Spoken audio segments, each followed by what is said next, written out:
It's it's the ultimate power because it gives people hope, and he sees that he understands that as a child, and it's Hmm. a very interesting. Um, it's a very interesting short motion comic's pretty powerful. If you got it on DVD, watch it one of these nights. You'll be I'll have to impressed. go get it. I'll have to go to get it out. If I'd known that I was gonna need it, I would have gotten it out. You're fine. You're fine. Sorry. No harm, no foul. The thing is, to me, it was very inspiring to show that anyone can be a warrior for God, basically, and to share the word of the gospel with everyone else, with others, or preserve the word for future generations. Even in a land that was so desolate that nobody even knew about him anymore, because generations had passed, apparently, unless you were born into a family that was religious and had the word, basically. And that's how they went about it. It wasn't like, you remember the movie Notorious that we watched? Hmm. Okay, you had a guy that didn't believe in God. He didn't believe in any of it. He had no spiritual being at all that he thought of. But the more time he spent with this demon possessed man that was on death row, he started to believe that there was something to it, and it changed him. His experience changed him to become a believer and wanting to share the gospel with other people. And that's how I feel about this movie. You start to watch it and you think it's just going to be like a John Wick, kick ass action, people getting their ass whipped, and he's a good fighter and all this type of stuff. But over the course of the movie, you realize that there's something benevolent about him. It's got a protection. Somebody's protecting him because even though he gets injured and gets hurt, that something out there had some kind of hole over him that was Hmm. helping guide him to where he needed to go, to meet the right people, things like that. Uh, to me, it was very inspiring to prove that if I just hang on long enough, that maybe God will, impede and make sure that I can fulfill my destiny, whatever it is, even if at that moment he didn't know for sure what it was, but he was striving to do it because he just knew he had to get to this one place and have that King James version of the Bible with him when he got there. But when he finally did get there, thanks to a young woman that he met that believed in him, you know, and his faith, that he made it his journey. He was able to complete his journey, and because he'd read the Bible so much, he had completely memorized in his mind, and he could transcribe it to the guy that was writing it down. I just thought that was, I don't know how anybody could leave that movie and not feel something, that there's something more out there than just Yeah, this. I I just Denzel's character is an interesting character because like his whole thing is he's guided by faith. Like if you remember, he heard the voice that led him to the book, and then he had faith that he could accomplish his task, which was to protect the book and take it west. He didn't know where he was going, no but he idea. knew he had to go west. And in his adventures, he came across desperate people. He helped out others. He kicked ass and took names. So he was like your quintessential warrior, prophet, disciple type archetype. He was kind of like Moses, okay? Because Uh-huh. Moses, they wandered in the desert. What was it, for 40 years? Right? Yeah. But Yeah. he's the one that came to help them out of the desert into the Holy Land, basically. And that was his destiny. That's what he was supposed to do for them. But when he went up on Mount Sinai, they became, you know, they were weak. The people had weak will, fell, gave up, stopped praying, and started doing rituals, to a golden calf and stuff like that. So they lost faith and started doing other things that were wrong. because we're all sinners. Every single one of us are sinners. So basically, he was like a Moses type of character, where he was battling through the wilderness, the barren wasteland, to save humanity's soul. Basically, at least that's how I took it, and I thought it was just mesmerizing. And I honestly, I thought about it after I watched the movie. Who could play his character better? I can't think of anyone. I think Denzel Washington was the only person that could have played this role, in my point of view, for the type of character that he had to have. He was very gentle, like when he was talking to the girl. He spoke to her in a gentle manner, almost fatherly. And it was soothing to her because she didn't have a father. She doesn't have that.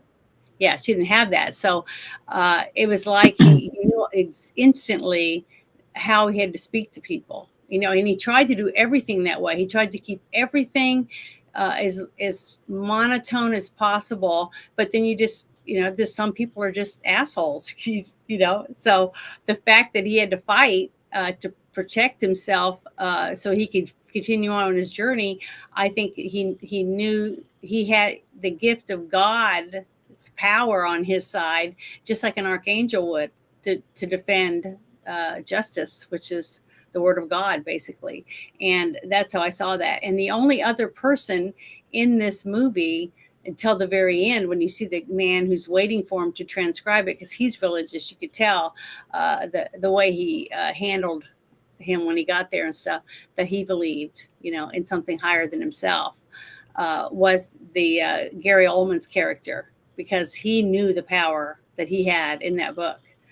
That power. They were essentially two of the same character, but one had faith in God, the other didn't. He knew the power of the book. He knew the Carnegie knew the power of the book. He could read. He wanted to wield but he was going to be the prophet that would save humanity. That's the antagonist's motive there. He was going to be the savior of humanity. He wasn't. He was doing it through material means, instead of relying on God and having faith that by doing good, he could save humanity. Yeah. His view was askew, but they're essentially the same person, just polar opposites by the end of the movie. They were polar opposites. If he told Denzel Washington's character that he wanted him to teach him about the Bible and share it with him so that he could help his people and come back to civilization, recreate life and start sharing the gospel with the rest of the people, he probably would have been totally different. But he wasn't meant to do that. He wanted it all for himself because he wanted complete control over everyone. He didn't want it. So. And the woman, the mother, she knew he was evil, and she did everything she had to do because she thought if she didn't, her daughter would suffer. So they suffered because they loved each other. She loved her daughter, and she loved her mother. So they did things against their being, basically, something they wouldn't normally do for survival, but for also to save the other one from extra torment that they felt that they would receive if they didn't bend to the will of the iron fist, basically. So I thought that they were really good at those two characters as a mother and daughter, even though she was a young actress and she wasn't really good at that character. There's a few other actresses that I think could have done a better job, but I think they picked her because she looked a lot like the character they had for the mom, to be a believable daughter for her. I think that's one reason why they chose her, because what was the name? Jennifer Beal, is that her name? I thought she did an excellent job at portraying a blind woman without looking like she was overacting. You know what I mean? Because I've seen that in a few TV shows where the blind woman was so overacting. You knew she wasn't blind, but she did such a good, flawless job at everything that she did. The way she walked up to him and approached him and touched him, and to do stuff to shave him and do all the things that she was doing to his needs. She did a good job at being believable as a blind woman. And then at the end, when he's a dickhead and she knows that he was a dick, then her daughter's missing. She doesn't know where her daughter. She thinks that he killed her, stuff like that. That's when she loses all feeling for him and doesn't give a shit if he dies, and she won't do what he asks anymore. She's tired of him, and that's when she realizes he's got gangrene and he's dying. And she tells him that she loves the fact that she gets to tell him, well, you're dying, you're already dead, you just don't know it, that type of thing. I thought that was great revenge for her to get her little dig in there before her part was over for the movie. But I thought she did a very good job as a believable blind woman that was sacrificing her body and things like that to this man, so that she could help her daughter survive in this horrible wasteland. I don't know if you guys saw it that way, but that's how I saw it. There's some interesting lines in the movie that kind of hammer home the nature of the characters. Like with Eli, there was that scene where he says, "Walk by faith, not by sight." Like, we still think he can see, and everything that he does is like, okay, this is what a normal person with sight would do. But that's a subtle hint that he's been like really divinely good. Inspired. They did a really good job at making you fall into that, to fall for it. And then the whole thing about faith and like Carnegie, he says something to the effect of like, just staying alive is an act of faith. And then he talks about building the town. That's like a bigger act of faith. So the whole concept of faith in the movie is hammered home in those brief scenes. Mm-hmm. But you see the two spectrums of like proper true faith versus faith that I have the MacGuffin now. I can now do all this wonderful stuff that, as a kid, influenced me to think that this is how you attain power and you can save humanity with this book. Mm-hmm. Yada, yada, yada. Well, it wasn't just that, because Denzel took care of it. You saw he wrapped it up, and he was very careful with it the whole time. That's the whole thing with the protagonist and the antagonist, because the antagonist, mm-hmm. he thinks that, oh, now that I've got the book, I can read the book, I'm going to be exactly the same as the prophet, when he's just a false prophet. He's putting his faith in the book and not in the power behind the book. Whereas Denzel Washington grew up with faith. Mm-hmm. Yeah, it's important that the book gets saved so that we can transcribe this information. But unless you have a full understanding of it, you walk the walk, you talk the talk. Reading it's just a book of what's written. Because at the end, when he gets to the West and they go to Alcatraz, where they have the repository, it's like the Brotherhood of Steel with their technology hoard. Malcolm McDowell's character, he's got all the religious works, so he's just a librarian. He's categorizing all the salvage knowledge of the pre-world, and so he's just a librarian at the very end. You watch Denzel go through his journey of delivering the book, preserving the word. He's helped people. Like, Solara was originally a trap sent to get the book from him. She ends up becoming a convert. And then you realize that, Eli is just more than a dude with a book that the bad guy wants. There's something more to it. It's an allegory for like Jesus and his disciples, like how they learned of of the gospel, and then they went and spread it amongst the people, and that's why we have Christianity today.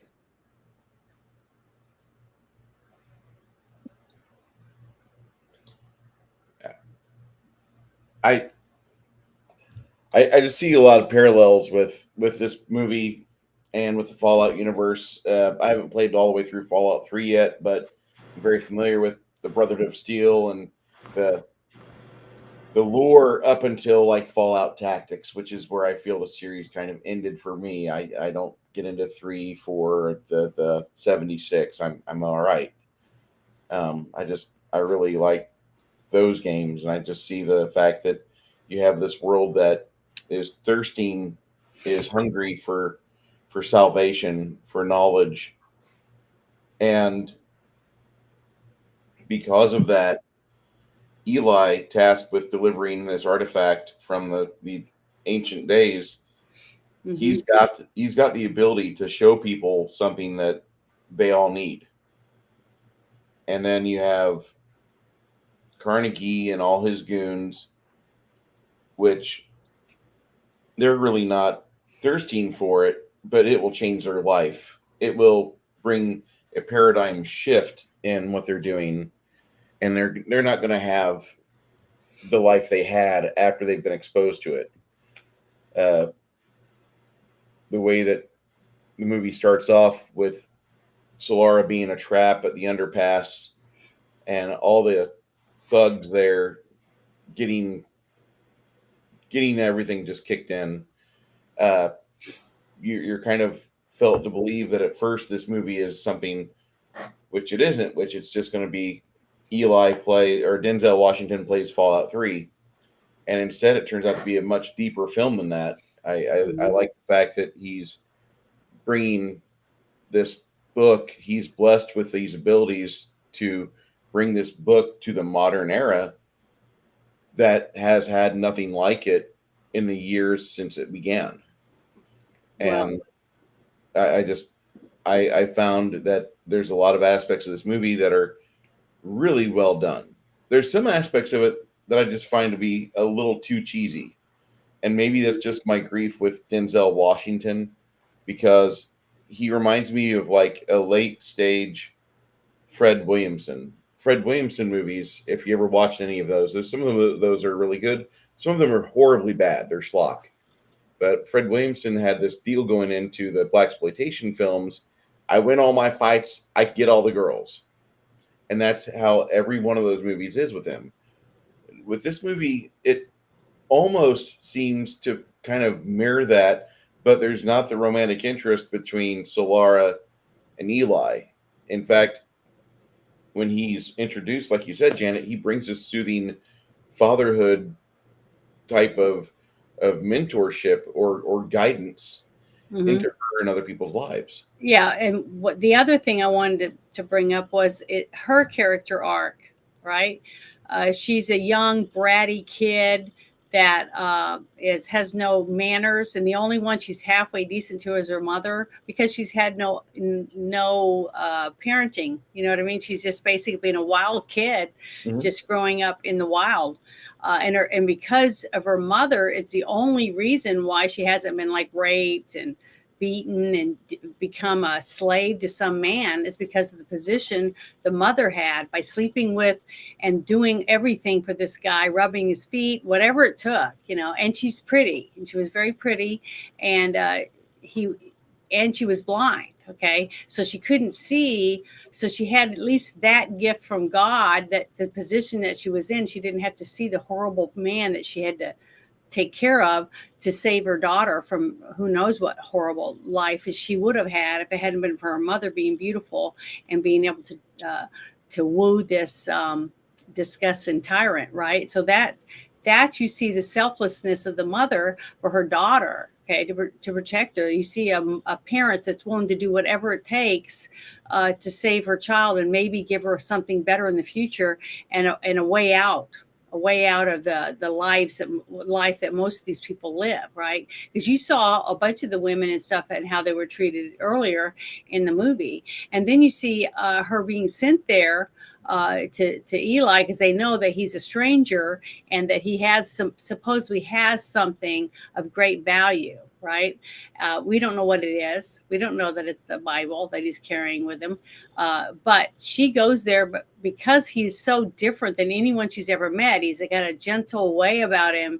He's very kind, but he's precise when it comes to having to end a fight, an argument. He doesn't drag it out for 2 hours, a brawl, or whatever. He just like 1 or 2 punches, it's over, or he shoots him, slaps, knocks him out. They're gone. They're no longer a problem. He what's that word? Utilizes or neutralizes the situation. But after all of this stuff that goes on, and he gets the Bible from him. Okay, what's his name again? Who? Bad guy? Carnegie? Carnegie? Yeah, Carnegie. Carnegie gets the Bible and he thinks, there, see, I control the word, so I can control whatever goes on. But then he opens it up and he can't read it. That's when you realize, and the people realize, he was blind. He had a Bible made of Braille. He couldn't read it. So he's mad. He's instantly angry and filled with anger. And all he wants to do is make sure he's dead, and he dies for it. But then he thinks, I'll get my woman, my slave, basically, to read this to me. And when she starts to read it, she realizes what it is. And she's like, I'm not reading it to you. And it instantly, he wants to kill her too. But he knows if he kills her, she's the only one that can read this book that's left, that he thinks. So that saves her for a small amount of time. But see, it's one predicament after the other. And we don't know whether it's fate or whether God is, somehow arranging things to happen the way they do, to outsmart evil, basically, which is the cat and mouse between the good and evil. And I love that whole aspect of it. It keeps you intrigued, wanting to know what's going to happen next. So I thought it was good. I didn't think it was hokey. I didn't think it was hokey at all. I thought it was very well done for the character arcs of how each of them were down and then went up and then went down and had their goods and bads. Because you saw Denzel's faith waver a little here and there throughout his part. And that's what made you want to root for him even more, because you said, don't give up. You're here from you're wielding God's sword, basically. People that were already religious, at least me, I was religious when I watched it. So I already knew that as soon as I found out the book was Braille and that he was blind, he was here and he had the gift of sight as a way to fight evil. I just thought it was just, I started crying. I thought it was so good. I remember the first time I saw this movie, it was very emotional for me. So I just thought it was wonderful. And the fact that he gets to the end and is able to turn over the word of God, even though it's in his head. Okay, so they had to keep him alive long enough, and God had to keep him alive long enough so he could transcribe the whole King James version. I mean, just think of the Herculean amount of memorizing of book work you'd have to do in order to memorize just one book of the Bible, much less all 36 of them. Mm-hmm. That was crazy. Yeah. Books in countries where it's not allowed to study such texts. Yeah. They have to do specific chapters, maybe books, if they're lucky enough and capable enough to memorize it all. They'll each have a book, but to fully absorb all of that and memorize the entirety of the Bible, that's crazy. That showed you how strong his faith was, that God chose him out of all the other people that had the means to read the Bible or had the Bible, the knowledge of the Bible, or the gift of faith, basically, in their heart, and be willing to sacrifice everything to, once they're given the quest, God, comes to him in a dream or talks to him in his prayer and says, I need you to take the word of God and take it to this place, this holy place where they are going to get the knowledge, so everyone, humanity, will have a chance to read this book again, because they've all been destroyed for whatever reason.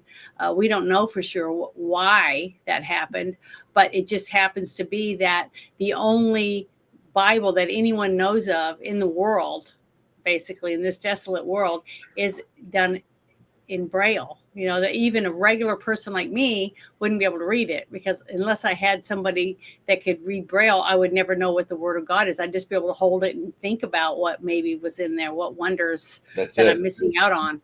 And that's what he got when he thought he killed Denzel, and then took the girl and they left. He thought that when he got back, he was trying to get the girl back, but when he went back, he thought, here I am. Look how powerful I am. I'm like in 300, the Persian king, Yeah. He was just rolling over people like they were just specks of fleas. He's just flicking them out of the way because he's so powerful. That's how he felt. He felt like he was God himself when he went back, because he had the power to wield the power of God's word, even though he was going to wield it with disdain and anger and greed. He was doing it for the totally wrong reason that the Bible was even made for, to inspire man to be the best that you can be, and to serve God and to serve the human race, basically. He didn't want that. He wanted it for himself. So that came across really well, because he's such a great actor. He did such a good job at making you want to hate him. He's Let's good talk at about the scene leading up to Carnegie getting Solara back and the book. So yeah. Denzel, in his subtle way, has freed Solara from her enslavement. Mm-hmm. And she wants to go with him. And so they travel.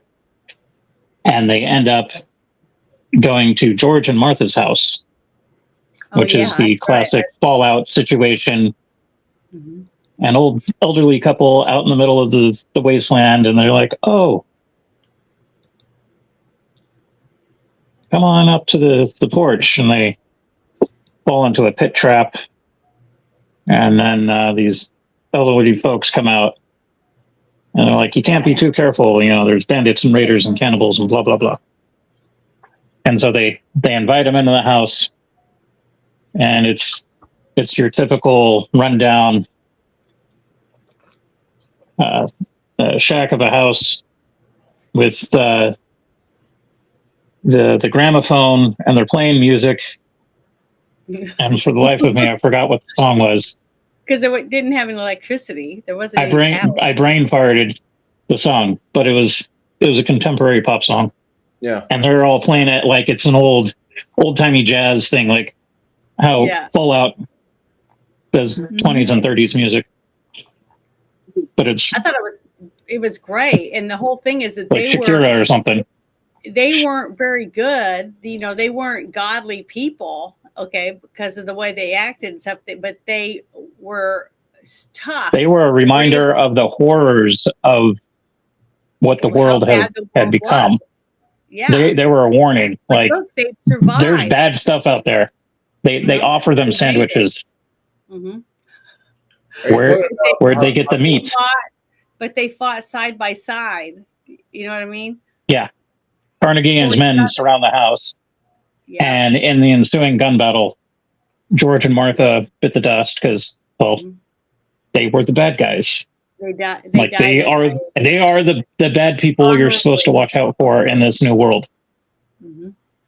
And Denzel picked up on it and told Solara to watch the hands, and they got the shakes. And you think, oh, they're just elderly. Well, no, they got like Kuru or some sort of prion disease from eating too much people, which was a telltale sign of cannibalism in that world. Cannibals, they eat a lot of people, they get the shakes.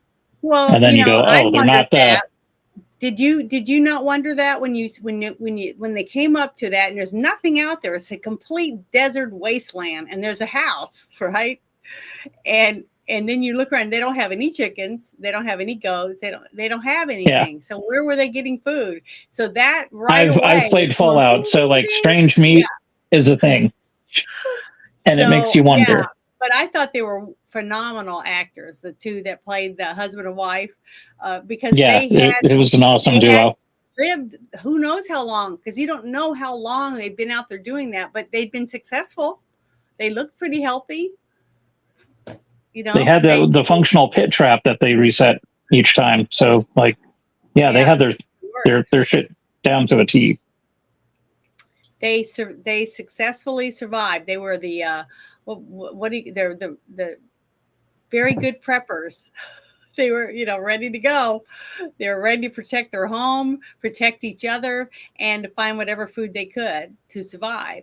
So even though they were in the middle, because they weren't really devil worshippers, you know what I mean? They weren't worshiping Satan or anything like openly that anybody could see. And they didn't look like they were having rituals, when they served their food, you know what I mean? They did it for pure survival instinct to live, to They take didn't care. have any moral guidance. Where Denzel's Oh character yeah, Eli had moral guidance, and he was walking the path.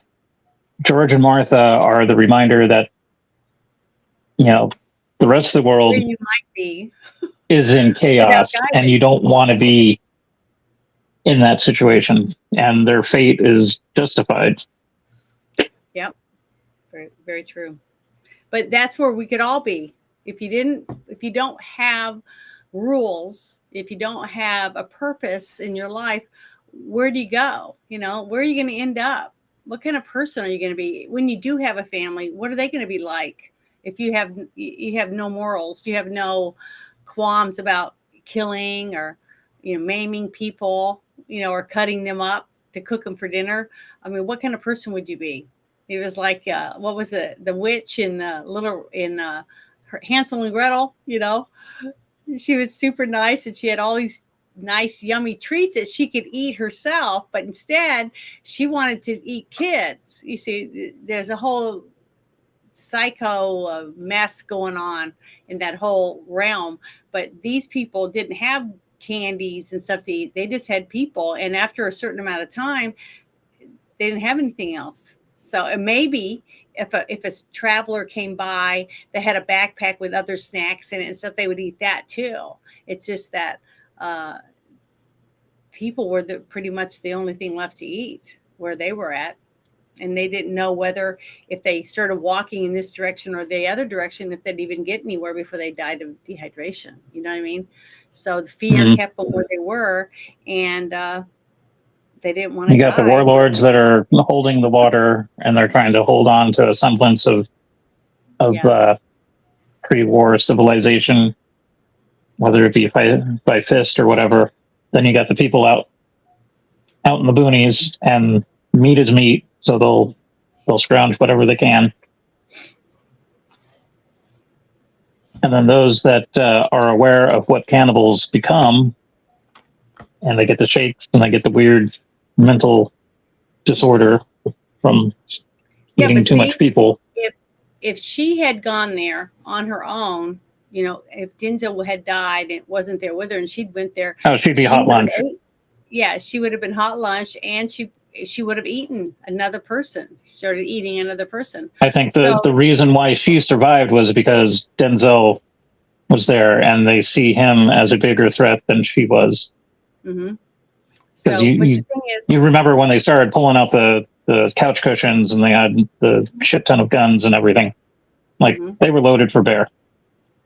yeah, they were prepared. They were preppers. They prepped to try to survive as best they could in their quaint little house that they had, which was all they They were had. the worst They type had of nothing preppers. else. The lone wolves. Well, they might have had food and everything stored before, but it only lasts a certain amount of time unless you keep refilling your stock with something. But The you fact that remember, they were hunting people is a telltale sign that they sucked at prepping, and that mhm. they were lone wolves. And those predators are the type of people you don't want to be. Well, the thing is Be too like is that Eli. where isn't it? Was it Starla? Is that her name? Solara. Solara, where Solara came from with her mother. That meal that they're sitting at the table when uh, Gary Oldman's character is like very rough and mean to her at the table about wanting her daughter to go to intercede to see if she could get him to come back with her to their place so they could get whatever it was he had on him, a stranger, because he had all these spies out there looking for things. Um, and what they were eating, and you see a boiled egg, on that little stand. So they were eating really well, considering the fact Considering because they've gone through an apocalypse. Yeah. So Yeah, they they consolidated all the resources to provide a Well, level of you didn't lifestyle want that. to give that up. You know what I mean? That's a hard thing. Mhm. A lot of people don't realize when you're in a position to where you can have all the best of everything, best house, best clothes, all the water. You could waste water. You could wash your hair, take a bath, and do stuff with water that no one can even drink water. They can't even get water to drink. It barely drops a day. And these people are bathing and doing all these luxuries, that everyone else around them doesn't have. And if they did it in front of them, okay, let's say that With the wet naps.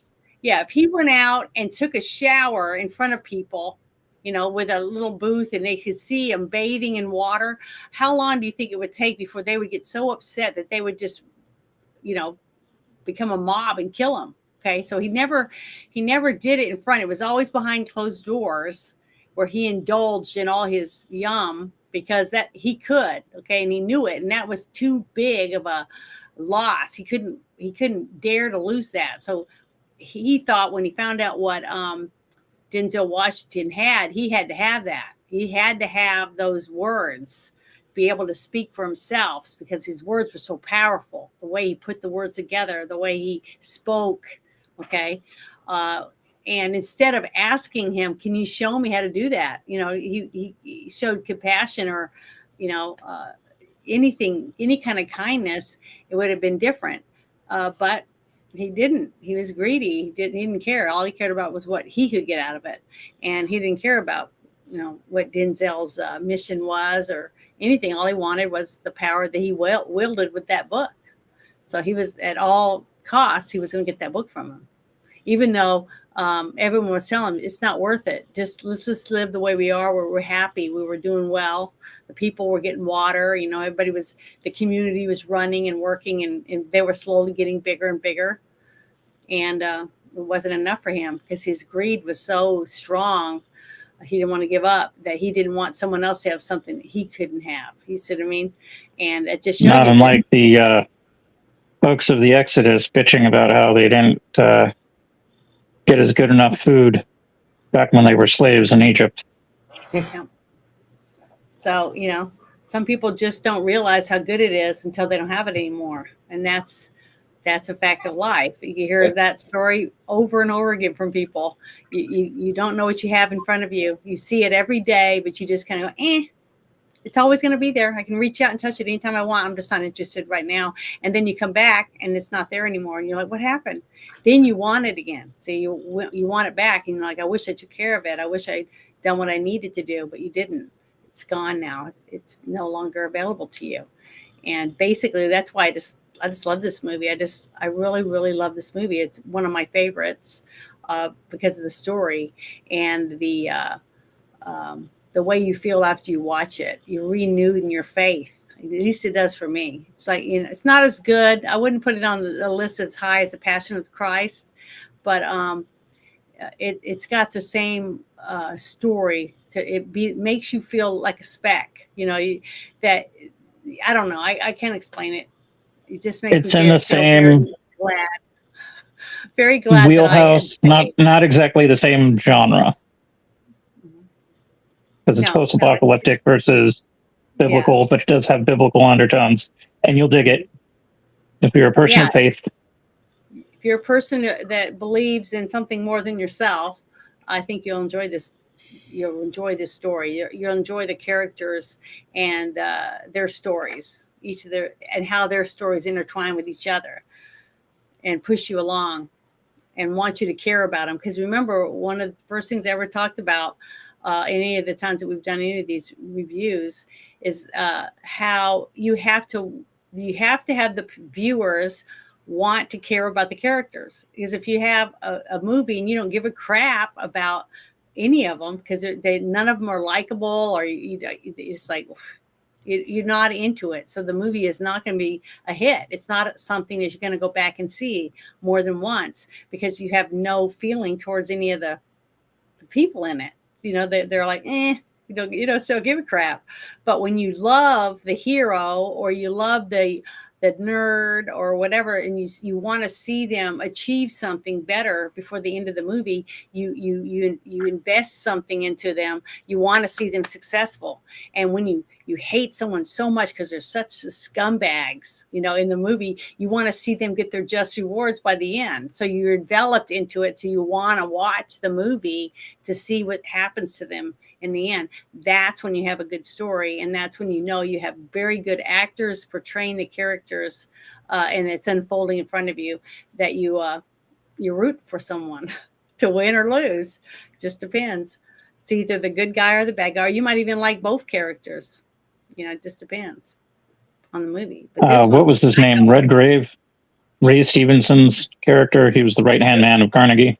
Yeah. He played the thuggish brute. Yep. He was the enforcer. And I love his work. All the movies that I've seen him in, the man's a hell of an actor, and I'm sad that he passed, but we lost someone special. It is what it is. We've lost. I actually liked his character as a bad guy. Like, normally you don't root for the bad guys as much as the good guys, but I was really hoping that there would be some sort of redemption arc with Ray Stevenson's character, but he was loyal to a fault, and he ended up, but he believed paying for it. But he believed in what he was doing. It's another he was one layer of the faith. He was a zealot for Carnegie. Do you remember that though? He was one of the ones trying to tell him, it's not worth it. Look what we've already built. He was trying to explain to him, look at all we've done. But because he kept wanting more, he went with him, to do it, because of the guy that had given him this position is the reason why they've become so successful. So he did do a good job when it first started, and he maybe was doing it for the right reasons at the time too. But over time, being that high up and having so much control over so many people, he just got arrogant. That's why I'm a firm believer that a person that's in the government shouldn't work for more than 4 years. You know what I mean? 4 years is it, because after a certain amount of time, their head gets so big, it doesn't matter what the people need anymore. It's what they want instead of what their job means to help the people. And if they're not willing to do that anymore, then they don't need the job. So there was a lot of parallels in this to me in real life that had to do with the way things are right now. And I think even in the future, people could watch this and still see it, the meaning of it, and want to see it, and hopefully want them to be successful in his endeavor that he was, had at the very beginning. Because at first you don't really know what his story is. It takes a little time of watching him, and he's just intriguing and interesting, at first. So I don't know. I really enjoy this. I thought this was an excellent movie. I like the soundtrack on his MP3 player too. Yeah. The scene with the wet wipes, that was an interesting thing. He's taking the bath with his little gas station scented hand towels. Like everything had its value, even down to the little throwaway disposable hand towels that you get with like your gas station salad with the fork, the spoon, the wet nap, and the napkin. Like, what was that movie with Sylvester Stallone, and he went in and had the 3 shells in the future? Oh yeah, Demolition Man. Yeah. I'm Okay. listening. See, I mean, everyone has something that they want to put into their story of what they feel might be in the future. You know what I mean? What would this be like or that be like? Entertainment, And or like then in the movie that we watched with the Sanctuary. Remember? And all they had to do was turn a dial, and women would just show up on this thing, and they could just go past, picked out whichever woman that was attractive that he wanted to come right to his Logan's Run. yeah. So there's just, it's very interesting, all the different concepts of what a person, different people, men and women, think of what the future might hold for all of us in the future, depending on which way if we go towards AI, or if we get rid of AI, whatever, it's just interesting to me. And I just love it. I love all the different genres we're allowed to have, because we are very lucky to have so many different points of view, so many stories to get to watch and entertain us with books and music and TV and movies, stuff like that. We're just really lucky, and I think this was definitely a gem. Considered when it came out and who they were able to get to be in it, and I thought it was really good. I love Denzel Washington, though. I think he's such a good actor. He this is not my favorite Denzel movie, for a lot of reasons. Not for the fact that it's a Christian movie, which means they automatically have plot armor, but uh, Mhm. it just I had been going through a period where I'm having a hard time with the things I was supposed to enjoy, and 2000 to 2011, I was not in the best of places. I was in Central Illinois trying to make it work, and it just every day I'd get up and try to go have a job. It just gets shoved in my face. Well, your faith takes a hit on that after a while, and you know, watching this movie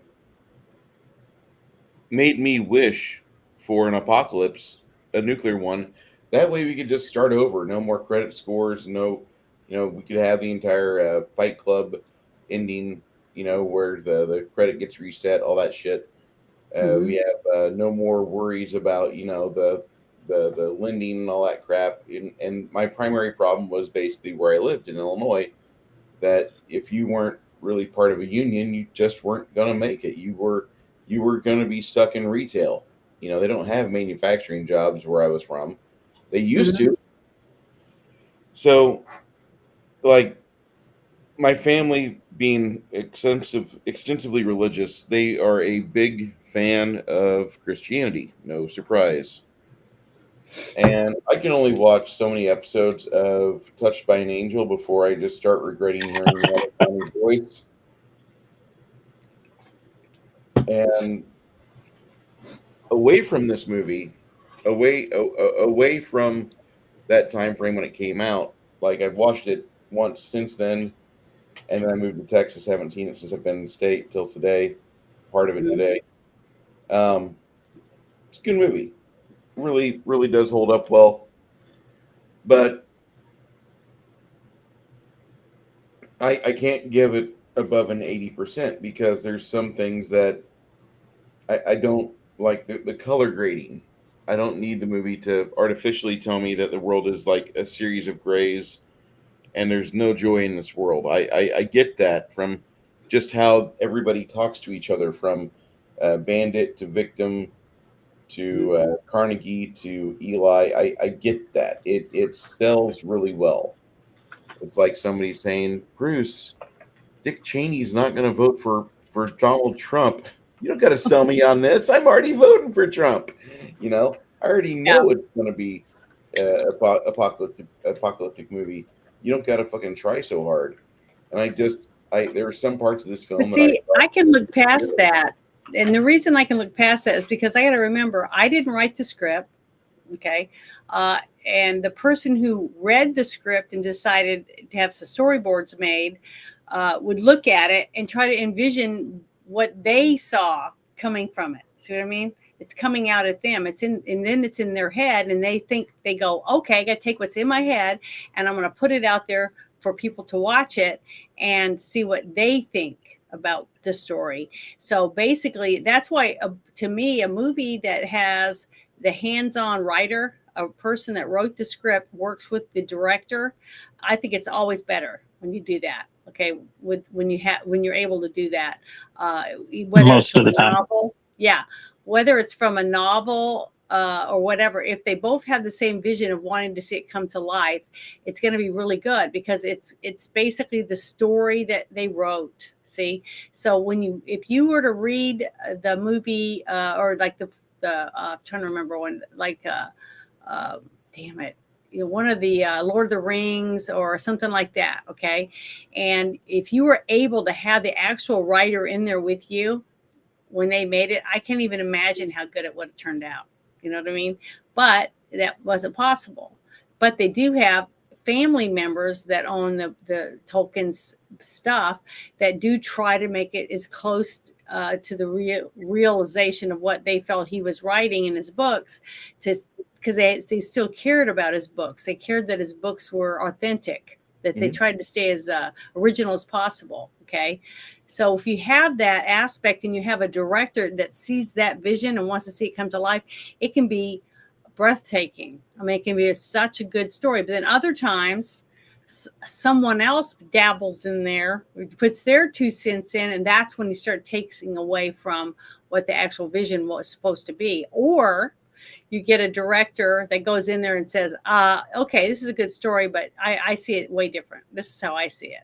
And the writer has no say. So the director just does whatever, whimsical thing they want with the story. And we've seen that and how it happens too. But sometimes, every so often, the director has a better vision of it than what the writer would have if the writer was the one in charge at putting it on screen. See what I mean?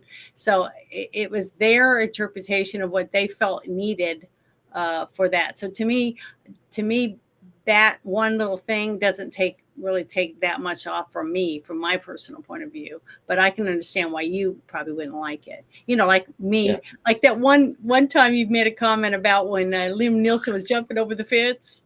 Remember, you said that a few times because the way that it was jumbling around, and it just, certain things like that do affect your vision. If it takes you out of it, if you cannot watch it because the soundtrack is so shit, or because of the way the cameraman's running around, you keep bouncing out of the movie. Like you're in it, and then all of a sudden you're like, oh, I just lost my whole train of thought. It ruins the movie. So I can understand how that does that to you. Mm-hmm. Earlier this week, I watched a movie that you hate. Which one? Willy's Wonderland? I watched Willy's Wonderland. Oh, okay. I'm glad. I love that movie. All I could think throughout the entire film was Nick Cage talking to the director. All right, here's how it's going to go. I'm going to drive a really nice car. And I'm going to wear sunglasses throughout the entire film. Mm-hmm. Can I have no script? Can I just I want to act physically. That's it. I just need this just to fulfill the contract. Mm-hmm. And it means your script writer can basically rewrite John Wick in his image. How's that sound? Does that sound pretty cool? I'm Nicolas Cage.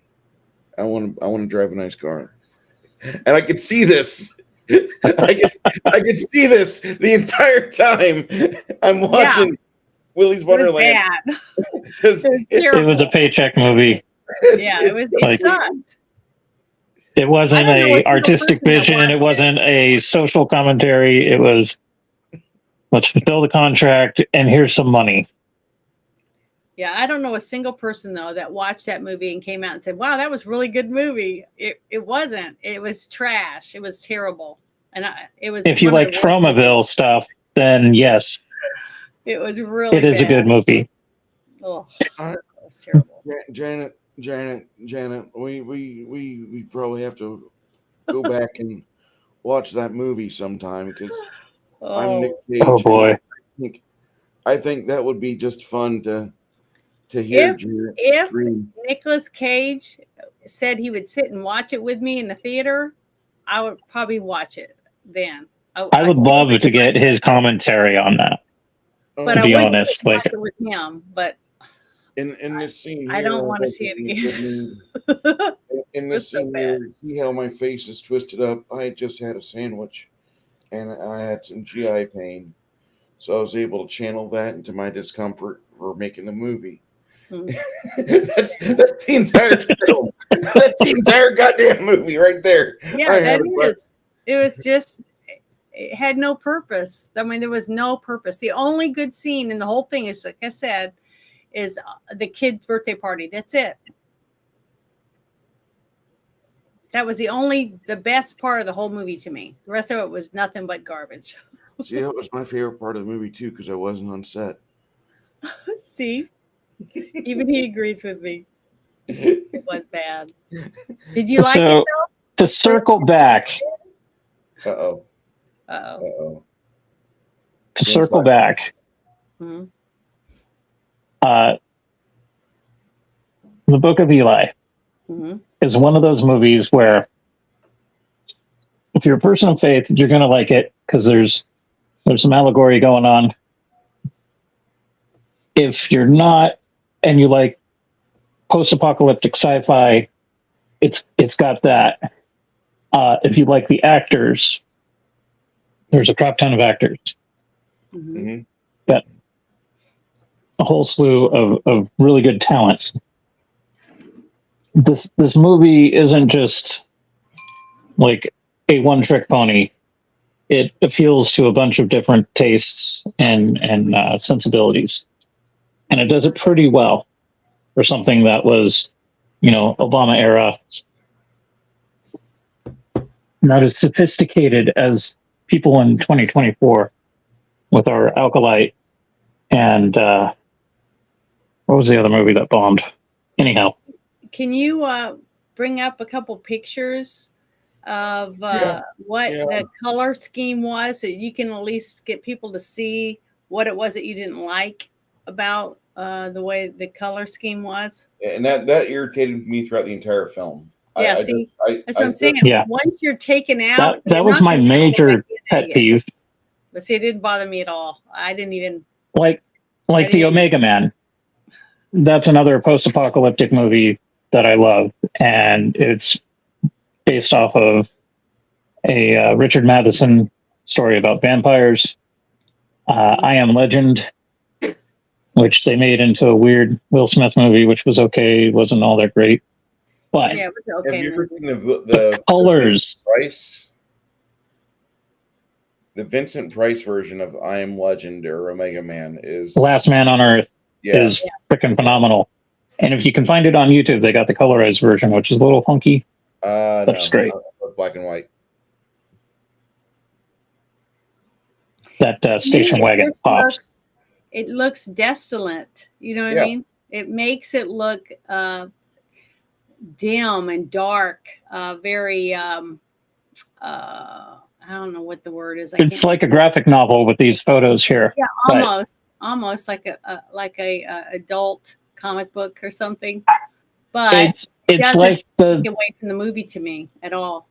The limitations of the hardware on early consoles from PS1, PS2, like you get that gray monochrome look, and it makes sense in video games. Like, yeah, the processor is going to burn up if we add 3,200 colors to it.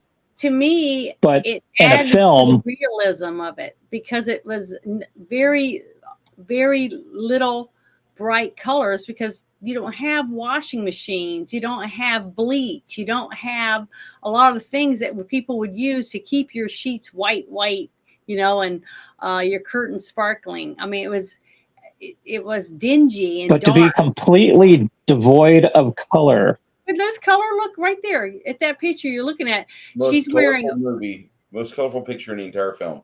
Well, it's one of them. But you can see turquoise in the background on that map on the wall, things like that. So there is color, but to me, it added to the effect to me that had been very long time that people had done without. There just wasn't anything. That's why him getting to wash her hair in a bowl with real water and stuff like that meant more, because there was nothing. This place is just void of beauty and wonder, because it's just dingy and dark because it's a wasteland. And I don't know. It didn't take away from me at all. I thought it was very, very good. Well, if Just you like, ever go out to the desert,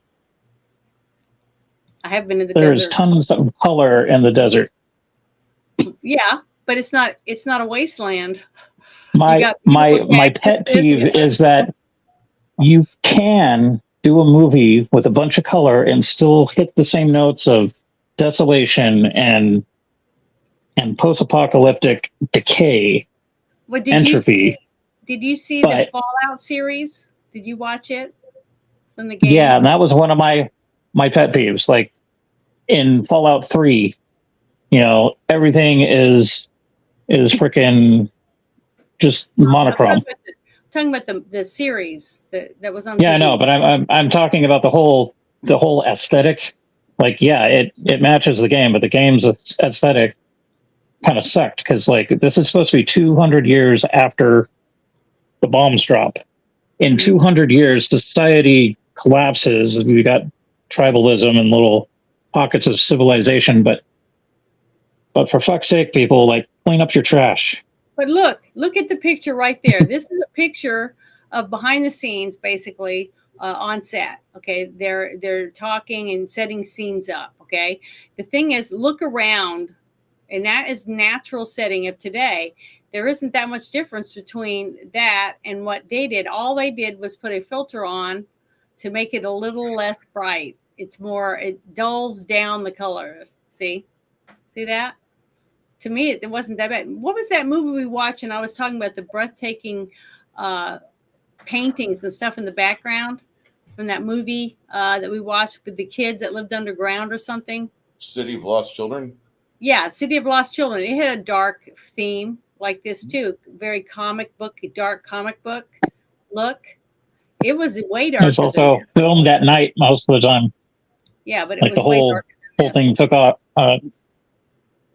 Went on during the night, so you couldn't see that, and that didn't take me out of my suspension of disbelief. But a lot of these post-apocalyptic movies, they get the monochrome thing going, and it's like, yeah, that's an easy way to save time and reduce costs and to give you the impression.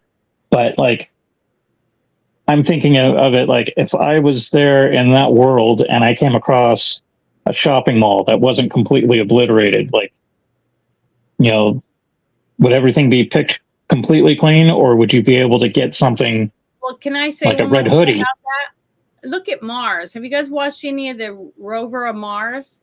The atmosphere, the way the air looks and stuff. Yeah.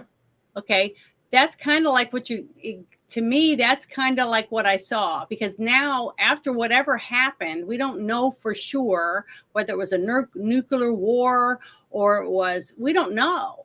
Maybe there was an impact from another planet that crashed into our planet. We don't know for sure. They don't really give you that answer. You don't know why the atmosphere looks the way it does. We know that people aren't as healthy as they used to be. You don't know what kind of stuff that the atmosphere is doing to you, but that's why I think it looks that way. Even the sky looks dingy. I mean, it just looks like there's particles of something, very foggy, dusty, barren sky and everything. Nothing looks healthy. It doesn't look like a beautiful earth that we used to have. That's what I got from it, the way that it was filmed. To me, it didn't take me away from the movie. It made me feel the destitution of what was left on the planet. I don't know. That's just how I viewed it. So it didn't take. It's my pet peeve on Hollywood where they just like do everything monochrome. Yeah. And then like leather. I don't see that way. Medieval show. We got to have them wear leather wristbands and leather armor, and it's like you can get more color and stuff, like the shit from the 40s and the 50s in medieval films. It was all bright and colorful. You can do that. It doesn't have to be monochrome, but I understand that there's certain budget cuts and whatnot that need to be addressed, and it's just a lot easier than spending the money on bright costumes. Like, Like with this, if I was, Joe Dirt Farmer in Look how good post-apocalyptic Jennifer America, Beals looks. Say again. I would Look how be, good Jennifer looks. yeah, I She's would like, be getting all those Gorgeous. natural colors of ochre and the yellows and the reds from the rocks, and I would be trying to brighten up my clothes and do something, keep Well, myself busy in this. I mean, honestly, you got to think about it. These people are scrounging around just for a few drops of water a day. I don't think they're going to worry about whether their clothes are bright. You see what I mean? And look at Denzel's white shirt wasn't even really white. It was a dingy white because there's no way to keep your whites whiter, your teeth whiter, your everything's clean. Well, I know it doesn't have to be completely pristine, but for fuck's sake, like let's just get out of the trope of just doing one monochrome type thing. Well, like with Fallout, the video game Fallout, it's supposed to be 200 years into the future of World War III with China. mhm. Everything got wiped out. When you're wandering around in Fallout 3, not so much in the first two, Yeah. You're going into these towns and everything's just strewn with trash. It's like in the 200 years that this civilization has still clung on to existence, like they could have at least cleaned up the place, took the trash out. Like I know they were going for an aesthetic of it's apocalyptic wasteland, but it doesn't have to be trash strewn or anything like that. You can get the same effect. It's just the execution was not done.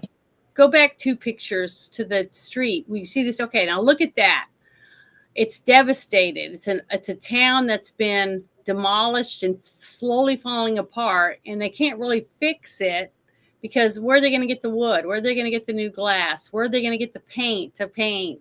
And why would they? Why would they want to take all the time to paint something? All you'd want to do is fix a hole in the roof or something like that because they don't have any electricity. Okay, they have to use candles and whatever else that they can scrounge up, oil. But the thing is, they have a home. They're inside, and what is funny if it's too, like what you said about Fallout. On this, when we're watching this movie, though, you don't know how much time has gone by.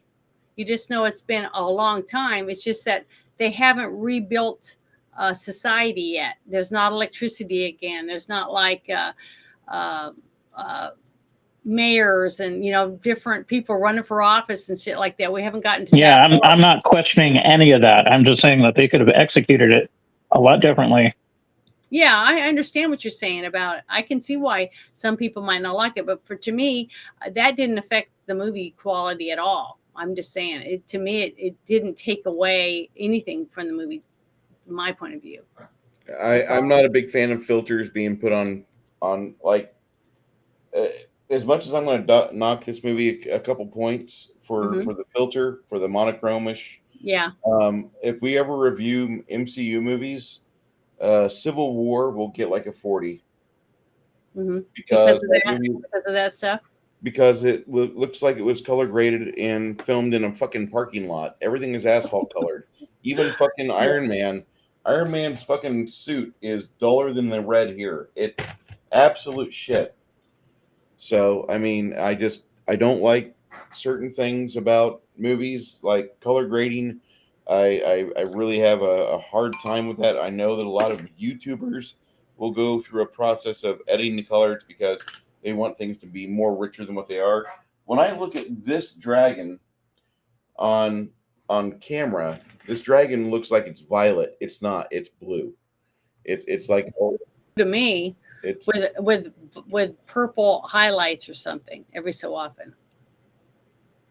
But that's just my own personal complaints. Terrence says most humans would not be able to survive in the world of the Book of Eli because most humans are weak.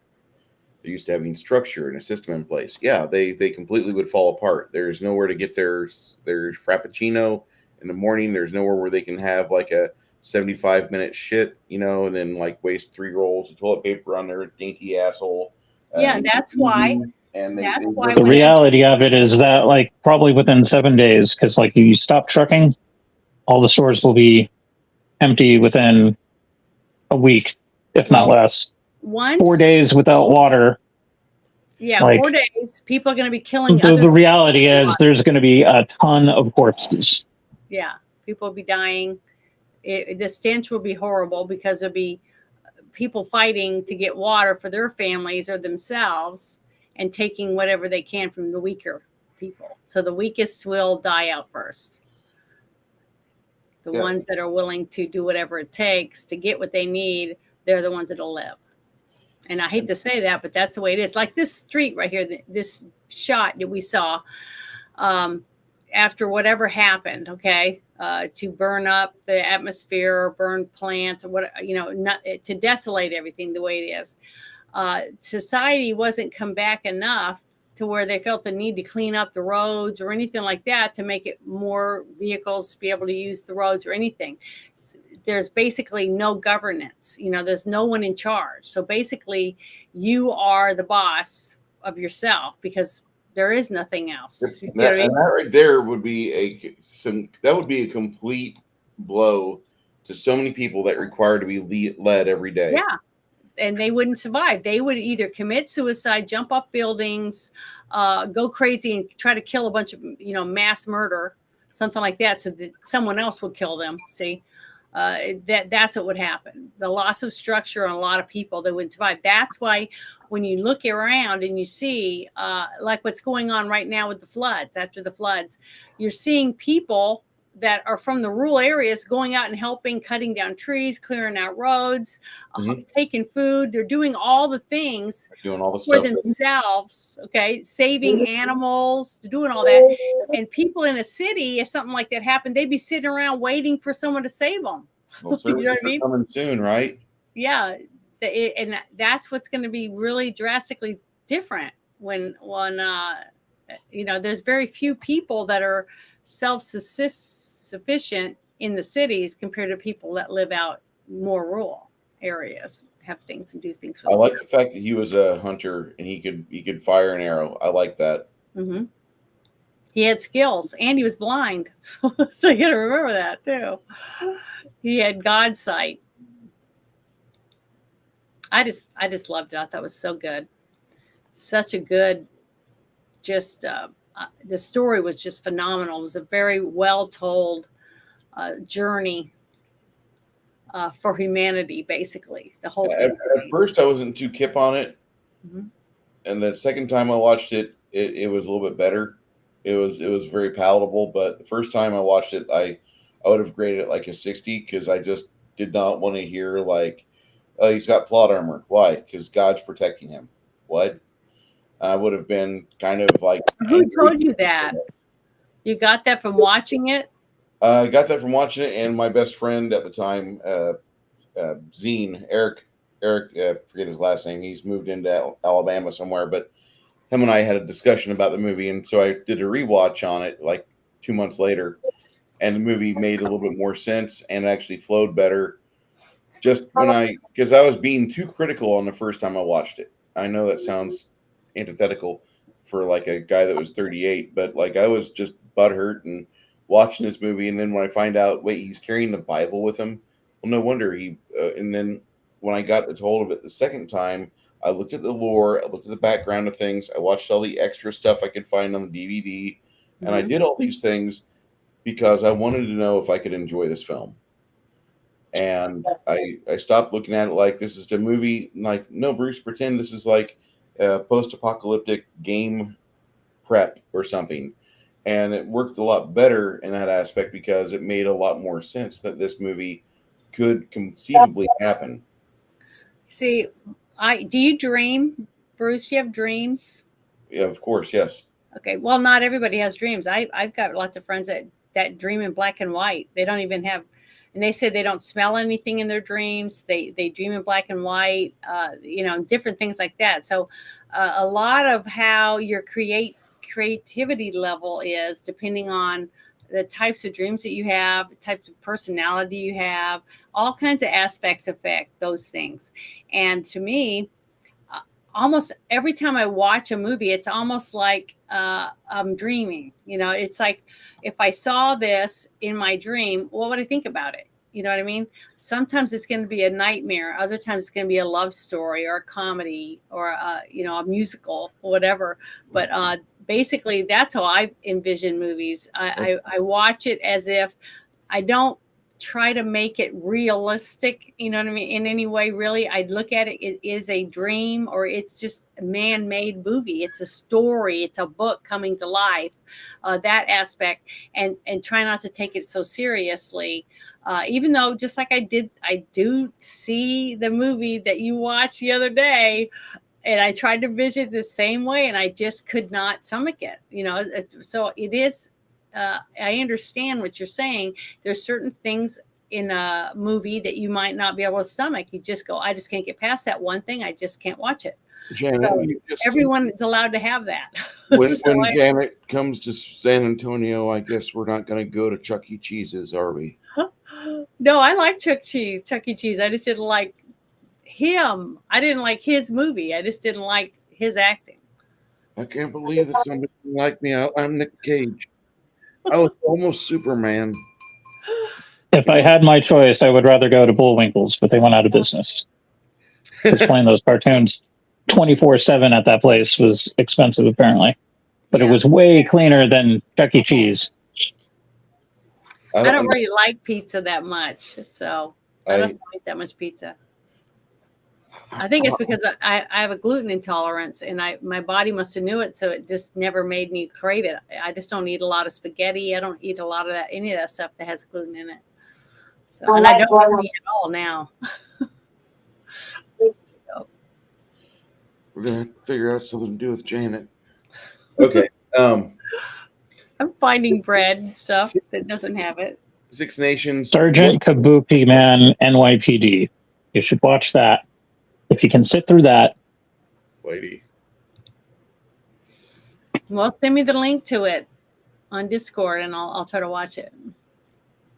He's the most disciplined character in the whole movie. It doesn't matter where the humans live. It's about the mindset. Most humans are programmed to be weak, and this is why they suffer. Yeah. This movie feels a lot better if you look at Nefarious as a far-reaching prequel. Yeah. Good Lord. That's a dark statement. Yeah, I saw this movie way, way, way before I ever saw Nefarious. And I like Nefarious too, though. I thought it was very good. I thought Nefarious was amazing. Mm-hmm. It was. I'm glad we watched it. It's a good companion piece to The Passion of the Christ, I would say. Mm-hmm. That and Jesus Christ Superstar. They had cool hats. They have control of minds. No, they don't. They don't have discipline. Mm-hmm. Bo Biden. Okay. So this film, Six Nations, if you were going to rate this movie, how would you? If I was going to rate it. Yeah. When I first saw it, I was remembering The Road, which came out the year before. Mm-hmm. And I really liked The Road. That book and the movie was depressing, even though there was a quasi-happy ending at the end of that movie. But and humanity is just fucked. So, like, what do you expect? It's not going to be. This, I enjoyed it. The action was good. The story was awesome. Once you start getting into the nitty gritty of him being this faith warrior, going to preserve the word of God, and he's helping people and kicking ass, and then the ending was just awesome because, like, yeah, he's basically sitting there, kind of like on his deathbed in a way. I can't think of the word. He's reciting the Bible, the Bible, and then it goes on to that they've recorded it, put it with their hoard of what they could scrounge as far as literature is concerned, and it kind of like ends that chapter, and it was a good movie, and I would rate it on a scale of 100. it's easily an 80, maybe even 85 for some of the quirky things that I liked about it, like the little details. You had Tom Waits as the engineer, and he's got that dynamo that he's charging up the MP3 player, and it's like, okay, I could see that happening. The scene with the wet wipes, like something as insignificant as a wet nap that you get at a gas station, he's bathing with it, and it's like gold. And then the fights were really cool. The costumes were pretty awesome. I was a little shocked when I was looking at like his outfit, and like one year for Halloween I wanted to maybe do that, and then I realized like everything that he was wearing was designer. I was like, shit, okay, I'll have to hit the thrift store and do something not exactly like it, but pretty darn close if I wanted to do that. Particularly the backpack, like I was really keen on that backpack that he had. But yeah, I would easily give it an 80 to 85. If you like post-apocalyptic movies in the vein of The Road, Omega Man, Last Man on Earth, Planet of the Apes, you're a fan of the Fallout universe, like this is right up your alley for post-apocalyptic. If you're a person of faith, this is a hidden gem of a movie that will discuss the word of God, the gospel, and it won't browbeat. And when you start analyzing the different factions, you can see similarities, and then where they lead astray. And one has faith, the other one has this illusion of faith. And you know, if things had worked differently, Carnegie could have been another Eli, but he went about it the wrong way. His mortal frailty and incompleteness got the better of him. You got Eli, who he's hearing voices, and you're thinking, oh, this must be God, like guiding him, and it's not like an overt, like, Moses, write these things on the tablets, blah blah blah. No, this is like a subtle nudge in the right direction. It's not overt. It was done really well. Great cast. Soundtrack was awesome. Some of the scenes were like over the top, but it was great. It was well worth the watch. Yeah, it holds up pretty decent. I definitely want to watch this movie again. If that makes any sense, I could definitely watch. Yeah, I'm wanting to watch it. I really wanted to watch it. I want to watch it again, so I can to me, it's very uplifting. I want to give this a 9, maybe a 9.5, because on my end, to me, it was so fulfilling in so many different ways, because you had like Carnegie, is that his name? Mm-hmm. Okay, he lost control of his whole town, all the work that he'd done to build it up, simply because he was so greedy that he wanted that book so bad that he willingly sacrificed all his good, hardworking men that had done so much for him to build his town up. You know, he had so much power already, but yet it wasn't enough. He had a beautiful woman that was taking care of him. He had so much right at his fingertips, yet it wasn't enough. He wasn't satisfied with what he had in this desolate wasteland. Okay, he was so freaking greedy. Okay, and then you had the total opposite. You had Eli, who was going to what was it, Alcatraz, which was funny if you think about it, because it was a prison. Okay, it was a prison that's now being redeemed to becoming a center of rebuilding life. Okay, so that to me, that story is just very intriguing. There's just so much in there, just like what Six Nations was saying. There's so many little things in it that you have to watch it multiple times to get all the rich details out of it. There's just so much packed into this movie. And it's so detailed in faith, okay, that Eli's character was so strong in his faith that it carried him through the whole thing. All the horrible things that he went through and he fought for is because his faith in God was so strong that he knew that he had, no matter what happened, he had to make it to Alcatraz and get that book there. That's all he was thinking about. But when the book was taken from him, he still didn't falter in his faith because he knew that in his heart and in his mind, he had the whole King James Version in there. Okay. And he was able to hold on long enough for word, every single word from the King James Version of the Bible, he was able to translate to the man that was transcribing it. So he fulfilled his destiny with God to earn his place in heaven. It just gets me, I just get goosebumps thinking about it because I wish more people could understand what kind of faith that takes. To see parents like the guy, the Adam Walsh kid, right? His child is kidnapped and who knows what happens to him, and they cut his head off, gets his head. They find his son's head, but him and his wife had a family, and their love for each other was so strong that even though the death of their child didn't tear their marriage up, they even had another child after that, and they're still married as far as I know. The thing is that that's so rare in the world to have that kind of faith in anyone and another person in your own life. Okay, for something like me. I thought my life was over when my mother died because I had so much faith in my mom to always be there for me. And she's not. So I had to do it myself. And that's the kind of feeling I got when I watched this movie.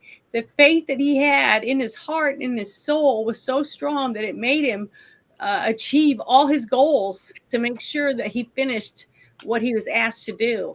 And to me, it renews me every time I get to watch something like this. It didn't remind me of any of the other movies like Road Warrior or any of that. It reminded me of the Nefarious and Passion of the Christ, and there's a few other movies, the Ten Commandments, those types of movies is what this reminded me of. And what was so wonderful about it is because when I saw the trailer and everything for it, it didn't make me think of a religious movie at all. Mm-hmm. And I got to go see this movie with people that weren't religious. And when we left, we talked about religion. So it opened up a doorway in people that didn't have faith in something bigger than themselves until they saw this movie and they started thinking about, could I have that? Could I believe in something so strongly that I'd be willing to fight heaven and earth to achieve something for it? You see what I mean? I just loved it. To me, I definitely get at least a 9.5, simply because of the way I felt when I left, how I felt when I was watching it. And, I thought that the cast was phenomenal. The director's vision to me was spot on.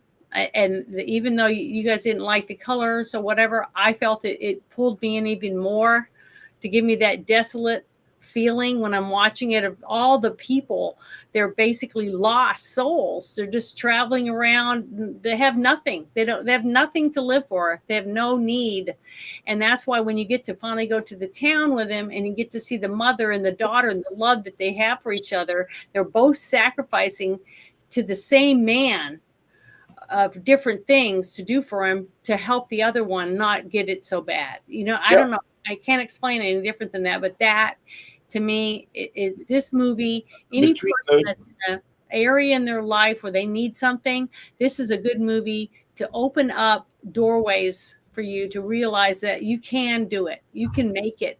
You just have to believe in yourself and believe that you can achieve whatever goal. If you work hard enough and you meet the right people and you use your resources, you can get what it is that you're trying to find. And I just loved it. I thought it was wonderful. Very good movie. Sorry, I got emotional, but I do that sometimes. It's okay. It's okay. I want to knock the movie for color grading because that's just what I do. I don't. I understand. But The plot was good. It doesn't have a heavy message. It does have a bit of religious realism to it, though, because after Eli performs his service to God, he dies, which I think is great because the him if he were to say, no, now that I've delivered this Bible and I've got it recorded and we have it to where it can be spread, I want to live longer. I want to see what happens. No, he's not selfish. His character's great, and he's like, I've done everything I need to. We're done. Exit stage left. Let somebody else have center spot. And I think that there's too many times in movies where a character is written and they're fucking greedy. They're like, no, I gotta keep going. I gotta keep living. One of my favorite things to do with movies is like when a traumatic portion of it hits at the climax, I shut the movie off for the others. That way they don't know that the main character lives or like, some such blah, blah, blah. Like with Running Scared with Paul Walker, there's a scene where at the very end he dies or he supposedly succumbs to his wounds at the end of the movie. And I've done it before to people and I wanted to do it to Janet, but I didn't. But he supposedly succumbs to his wounds, and I've shut the movie off right there. No end credits, no following scenes. You think that Paul Walker died, and to me, that's a better film. Character suffered a lot of damage. He deserves to rest. And in this movie here, Eli goes through quite a bit to do what he wants and to do what he's told. And when he succeeds, he should get the rest. He should get that time. I know that sounds to be like, you're kind of just an evil or you're just a more macabre person, but I really appreciated the fact that at the end of this movie, it didn't go into a whole dissertation of what he tried to achieve afterwards. That's the best achievement he could have got. He went home. Yeah, he went home. Well, and plus, you see, if you're like me and you believe that if you do die and you go to heaven, you do know the future. You see everything. You're given all the answers once you get to go with God. And I do believe that. I firmly believe that myself. But the thing is, I don't know. I don't know what I was going to say something. We'll have to think about it a little bit longer. What it just went away when I said what I said. This movie, for me, it scores a solid 80 out of 100. Some people are like, oh, that's what. No, listen, that's a good score for you. It's for me, that's a good score. It's easily a movie I recommend to my dad. And for those that enjoy religious-based movies, this one here, you don't realize how religious it is till towards the end. It has a lot of intensity to it. It's one of those movies that when you watch it, you're kind of like, I wasn't expecting this. And that's how I felt the first time I watched it, because I was expecting Fallout 3, not expecting like Roma Downey to come out from behind the curtain. Oh, I'm an angel. I wasn't expecting that level. I didn't get it, thank God. But like it does come out and just surprise you. Like this movie's about religion and drive and what somebody will do in fealty of service. And it really it's faith too. Okay. It's the feelings between the daughter and the mother. Okay. It wasn't really religious. Okay. It was a mother and a daughter. Okay. And it could be a son and a father. And I've seen a few movies that have that aspect of it. But the thing is that the sacrifices that both of them made for each other, even though the other one didn't even know about all the sacrifices they made, they still did it. They didn't do it to get trophies or someone saying, oh, thank you so much for everything you've done, blah, blah, blah. They didn't do it for that reason. They did it because they loved the other one. So they made sacrifices, silent sacrifices that everyone in the world does. I'm sure you've done them for your wife, and I'm sure she's done them for you, and I'm sure you've done them for your parents and other people. You've done something that they don't even know you did, but you did it because you loved them, not because you were asked to do it, not because you were told to do it, or because you felt you had to do it. You just looked and you said, that needs to be picked up, or that needs to be put away, or I'm going to make this, or I'm going to do that, and you just did it. out of love, had nothing to do with being forced into doing it. It's just like a person that goes to work. You love your job, okay? You think your job's great, and you're the first one to get there, and you make coffee in the coffee pot for everyone. Not because someone asked you or it was part of your job, because you wanted to do it. See, I just see so little of that anymore in people. People always expect something for something. It's like, I'm not going to waste my time doing that. And I have people tell me that all the time. I'll be saying, I talked to a certain person and I've been trying to help them out. They're having a hard time and I'm trying to give them good suggestions. And they'll say stuff like, I can't believe you waste your time doing that all the time. You're always doing that for people. What do they do for you? And I'm like, nothing. I don't ask them to do anything. Well, that's just dumb. You're just wasting your time. And to me, I'm glad I'm not that person. I mean, I honestly think that way. I always look and I say, thank you, God, for not making me a person that only does stuff for somebody because they think I'm going to get something from them, and I don't. And I have lots of people that come and tell me you're really nice and stuff like that. And I like that, but I don't want them to do it in public. If they send it to me in a DM, I just tell them, thank you very much. I'm glad I was able to help, because to me, it's more of on a personal level of the gratitude that I get when someone acknowledges it and tells me, thank you so much. You didn't have to do that. I'm glad you did. And I don't know. I can't explain it. I feel good about it. It makes me feel good that I know I could help people do something, even if it's not a lot of money or whatever it is. If I can help someone and it's not going to put other people in danger, I'm going to try to do it if I can, because that's just the way my mom raised me.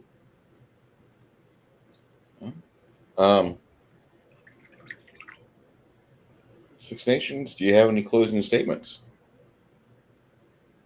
No, I was thinking of something profound, but I'm like, nah. But I do want to ask you guys something. What's that?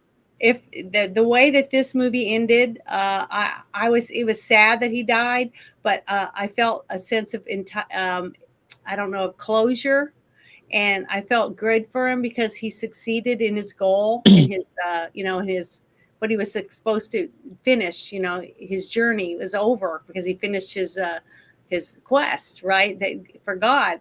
So I wasn't sad. It didn't ruin the ending for me. You know what I mean? It didn't ruin the movie. But like John Wick, the last movie I saw, the fourth movie I saw him in, he dies on the steps. Okay. And everybody's crying. At least all the girls were crying, but he died. Then he got to go with his wife, to be with her basically. And now they're making a fifth one. So now I was kind of bummed that John Wick died, but I'll be able to watch it. And I do love John Wick. I think he's been excellent, but it's not John Wick. It's the ballerina. It's Anna Armas's Tale. It's a prequel. Yeah. It's like before. Yeah. Okay, well then that'll be all right. I can handle that. But I was like, please don't bring it back to life. Oh, same universe. You might see Keanu Reeves, but that's about it. And to circle back to this movie with the ending, I thought it was a perfect ending. Like, I was raised Christian, so I'm trying to rationalize this as like, if I didn't have faith, like, why would I be Christian? Like, there's all this crazy stuff going on with Christians, the persecution and all that. Like, this is one of those weird religions where, like, why would you want to do what the apostles did and end up like the apostles, crucified upside down and all this weird stuff? Like, that's not really a good motivation poster for recruitment into a religion.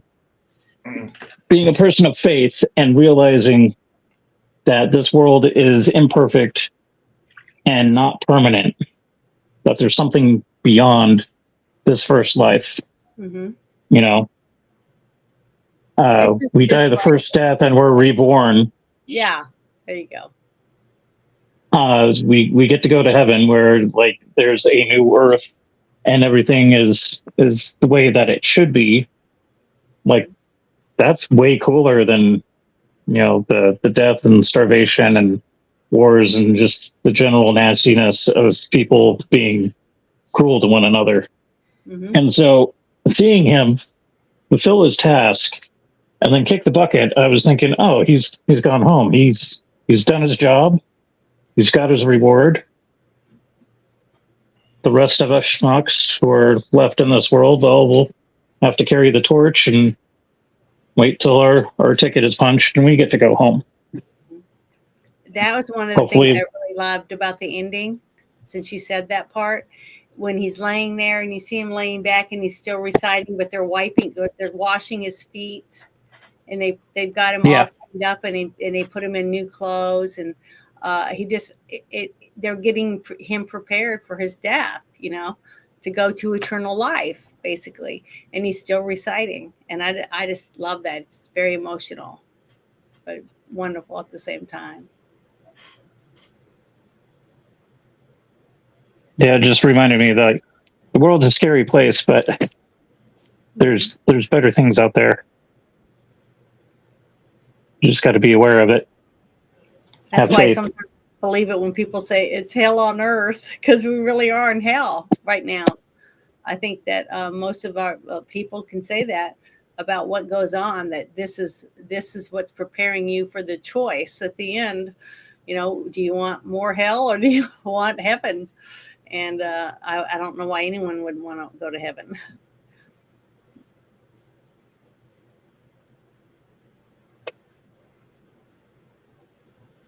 Bruce, you got anything to say?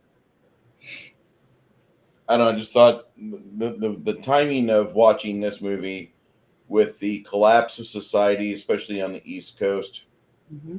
Thoughts, prayers, money and relief. I hope you guys get a lot of it. Federal government's not going to help you out, apparently, because you guys are too white, too Republican. That's not a hot take. That's pretty much from, because of equity, FEMA doesn't want to extend a hand there. And a lot of those people have to find hope within each other, have to find hope within the salvation of the helping hands of people that are volunteering themselves at risk of being arrested or being, detained or unable to deliver what goods they may have. Mm-hmm. I just find that the timing of all this was really something, and I really hope that the people of the hurricane victims of Helene are able to find themselves a way to rebuild, to get their lives back to normal.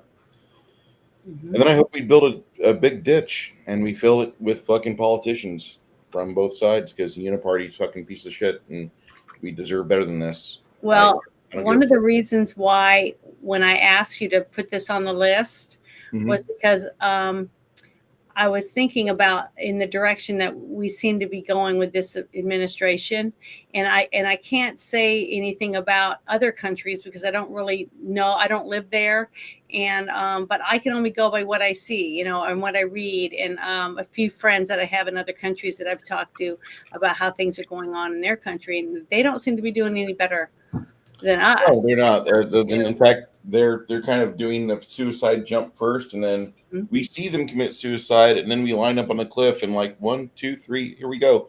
And that's what we seem to be doing as a society. Western nations seem to be just diving off the cliff head first because we have to save these other people that obviously they were not picked by the winners of historical value.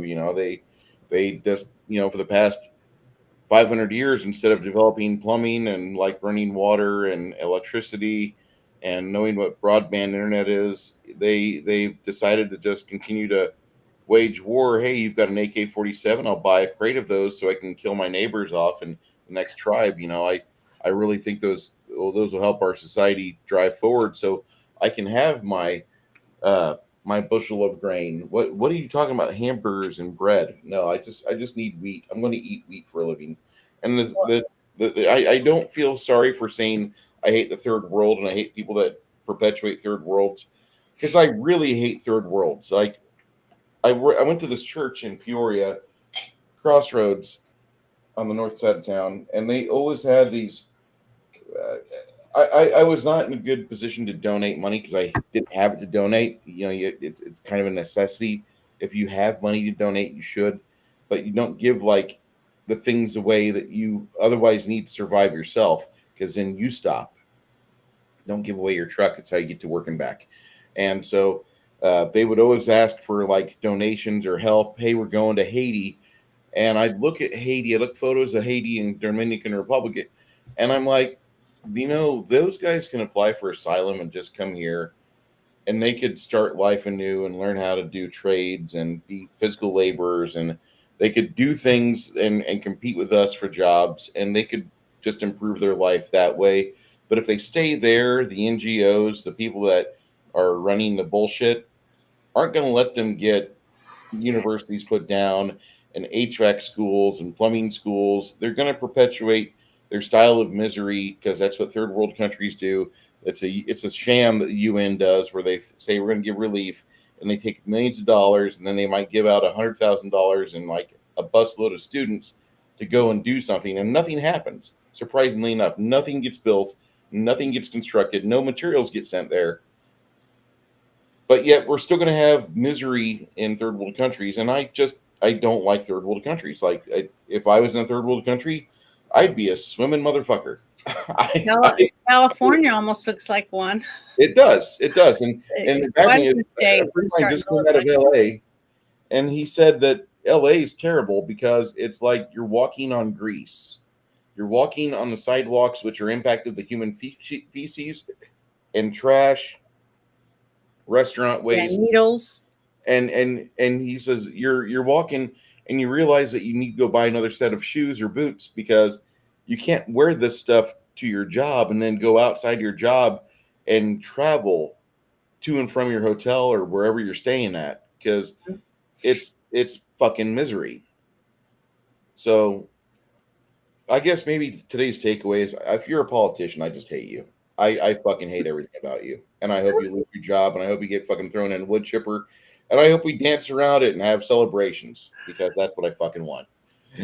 Well, what I was going to say, when I was going to finish, is one of the reasons I picked this movie for us to watch, and it just happened to come on this date when you were able to find a slot for it, was because I feel like a lot of people are just living life. That's it. They're just living. They're not enjoying their lives anymore. And if you're just living your life from one day to the next, is that really life? You know what I mean? So even if it's not perfect and you're not getting every single thing you want out of it, try to find as much out of it you can and try to enjoy some of it. Hang out with some friends, try to laugh a little bit, listen to music that makes you feel happy. Get some dessert. If you're starving yourself because you're trying to lose weight, go and get a snack. Go get something you haven't had in a long time and just eat it and enjoy it. Watch a guilt pleasure movie that you haven't seen yet, that you wanted to see, even if you have to do it by yourself. Start trying to do some things for yourself. Feed your soul a little love and attention once in a while. And I do that sometimes. I just get really, I don't know, depressed, and I think, I'm wasting my life doing this, that, and the other, and nobody is doing it with me. I'm having to do it by myself. But sometimes you have to stop and take some time for yourself and feed your soul. Give it something to love yourself. So when you look in the mirror and you say, I'm not perfect, but guess what? I love myself. I like who I am. I'm glad I'm here, and I'm going to do the best I can tomorrow to be the best I can for someone else. And I just really think that I wish more people had that or could do that for themselves, to love who they are, be happy that you have the friends that you have. I mean, it's just so weird, the way that we met and the way that I've met all the people that I get to spend all this time with. And I can't even think of what my life would be like if I didn't get to do this every weekend. I don't know. It's even though I didn't do it for so long in my life, and then all of a sudden I had it, I didn't realize what I was missing, because I took a chance. You know what I mean? I stepped in something, and I said, hey, this was fun. And each day that I've gotten to do it again and hang out with the same people and stuff, and we don't even do anything. We're not going out and spending lots of money or anything. We're just sitting around and enjoying each other's company, and it ends up being some of the best memories that I have. I think it's great. I just love it. I just want to tell you guys thank you so much for letting me hang around with you. Well, thank you. Likewise. I was just thinking of a situation that I was in back in 2012 Mm-hmm. when I was living behind the granola curtain in a little communist town by the sea. Yeah. And I had moved up to Scotts Valley. A friend of mine helped me out. Had a place to rent from, and I was within walking distance of the Safeway that was there. And I figured after work I would go pick up some milk and bring it home so I could have my chalky milk, Mm-hmm. because I was trying to cut back on beer. And the registers had gone offline, and people were freaking out. And poor cashier was trying to herd the afterworks hordes of people. There's probably about 120 people shopping around when the system went down, and then within about 10-15 minutes of people waiting, they got, I don't know, ADHD and took off. So I'm sitting there with my gallon of milk, just kind of chatting it up with people. They're buying stuff for dinner. And next thing I know, people with shopping carts are just leaving their shit and walking off. And I'm like thinking, well, it's only the system's down. It's not like the end of the world. If it was the end of the world, you guys would probably not make it. Yeah. And I was in line for about 45 minutes. Didn't realize it, but it was about 45 minutes. At one point, they were just like, we're going to let you go through. Oh, you just need the milk. We'll write it off as casualty. Go ahead, 3 gallon of milk. And I was stoked. And then a short while later, I went back. They were having more issues, but it wasn't as bad. And I remember there was a little old lady, and I saw that she had a basket of stuff. I'm like, oh, here, cut in front of me. And she looks down at her feet, and she had like a crap ton more groceries, and it was like supposed to be 10 or 15 items or less. And I let her go ahead of me, and she started crying as she was getting her stuff rung up. And I'm thinking, okay, this lady's like in her late 60s, early 70s. Why is she crying? Is she having a bad day? And I guess she wasn't used to people being considerate.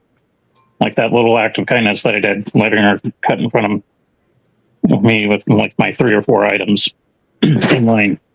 And she was just bawling her eyes out, which kind of gets me emotional when I think about it. And it's like, okay, this person's like 2.5 times my age. She's gone most of her life without knowing kindness. And it broke her. So I quickly got my stuff rung up, and I got a hold of her and helped her bring her stuff to her car. And then we had a brief conversation, and I said a few prayers for her. And I told her it was going to be okay. She didn't have to be freaking out like she did. There's people out there that care. Just got to remember that. And it just blew my mind that there's people in this world, in America, where we have every advantage that we can get. Mm-hmm. We have the best quality of life. Even our homeless have better quality of life than abroad. But there's people that still feel hopeless. And it's partly due to our current culture, our media, and the people around us. Like one of the first things that I realized when I moved up to Idaho is that like you don't have all the warning signs that you have in California. Don't do this. Can't turn on right, whatever. And then the people were super friendly, and it was like we had to go back to get something and kind of visit with some friends. So we went back, and within the few days I was up here, and I met the people, and they're generally real courteous and friendly and kind. I got back to California, and it was like an entirely different mindset. People were downtrodden and just irritable. Nobody really made eye contact or asked you how your day was doing. It was like slave labor at the various retail stores. People were just going through the motions, and people were just really nasty. And I was like, holy crap, we have a whole society that has been conditioned to think a certain way. And yeah, this is turning into a long ass story. So basically, like, we have the ability to free our minds to do really impressive and important things in life. We just have to believe in ourselves. It helps if you're a person of faith, trust in God, that things are going to be okay. It's not going to be easy, but you'll get through it. One way or another, things will be better. It would be awesome if, like, you could skate through all the problems of life, but without suffering, you don't learn about compassion. You don't take a different look, a different perspective of things, and assess it and go, okay, yeah, things are shit now, but they can be better. I can improve myself. Therefore, I can improve what people see, and that improves society. And we're not going to be able to save everybody. It's actually not our job. But what we can do is give them a little bit of hope. Yeah. 100%. Who's Jimmy? Oh no, that's there was somebody in here. That's the chat, right? Yeah, somebody in here earlier was like, "I want to join the chat," and I'm like, "Jimmy, you're in the chat. Congrats, you made it." Oh, okay, I see it now. Okay, I was wondering who that was. I have no idea. Still trying to navigate this restream stuff. Yeah, I'm going to need to learn how to do Rumble better on it, because I actually have 5 minutes that made it to Rumble. I went and double checked Janet's. She's streaming just fine right now. Yeah, mine's working, but I'm not on Rumble. I'm on YouTube. Yeah, so I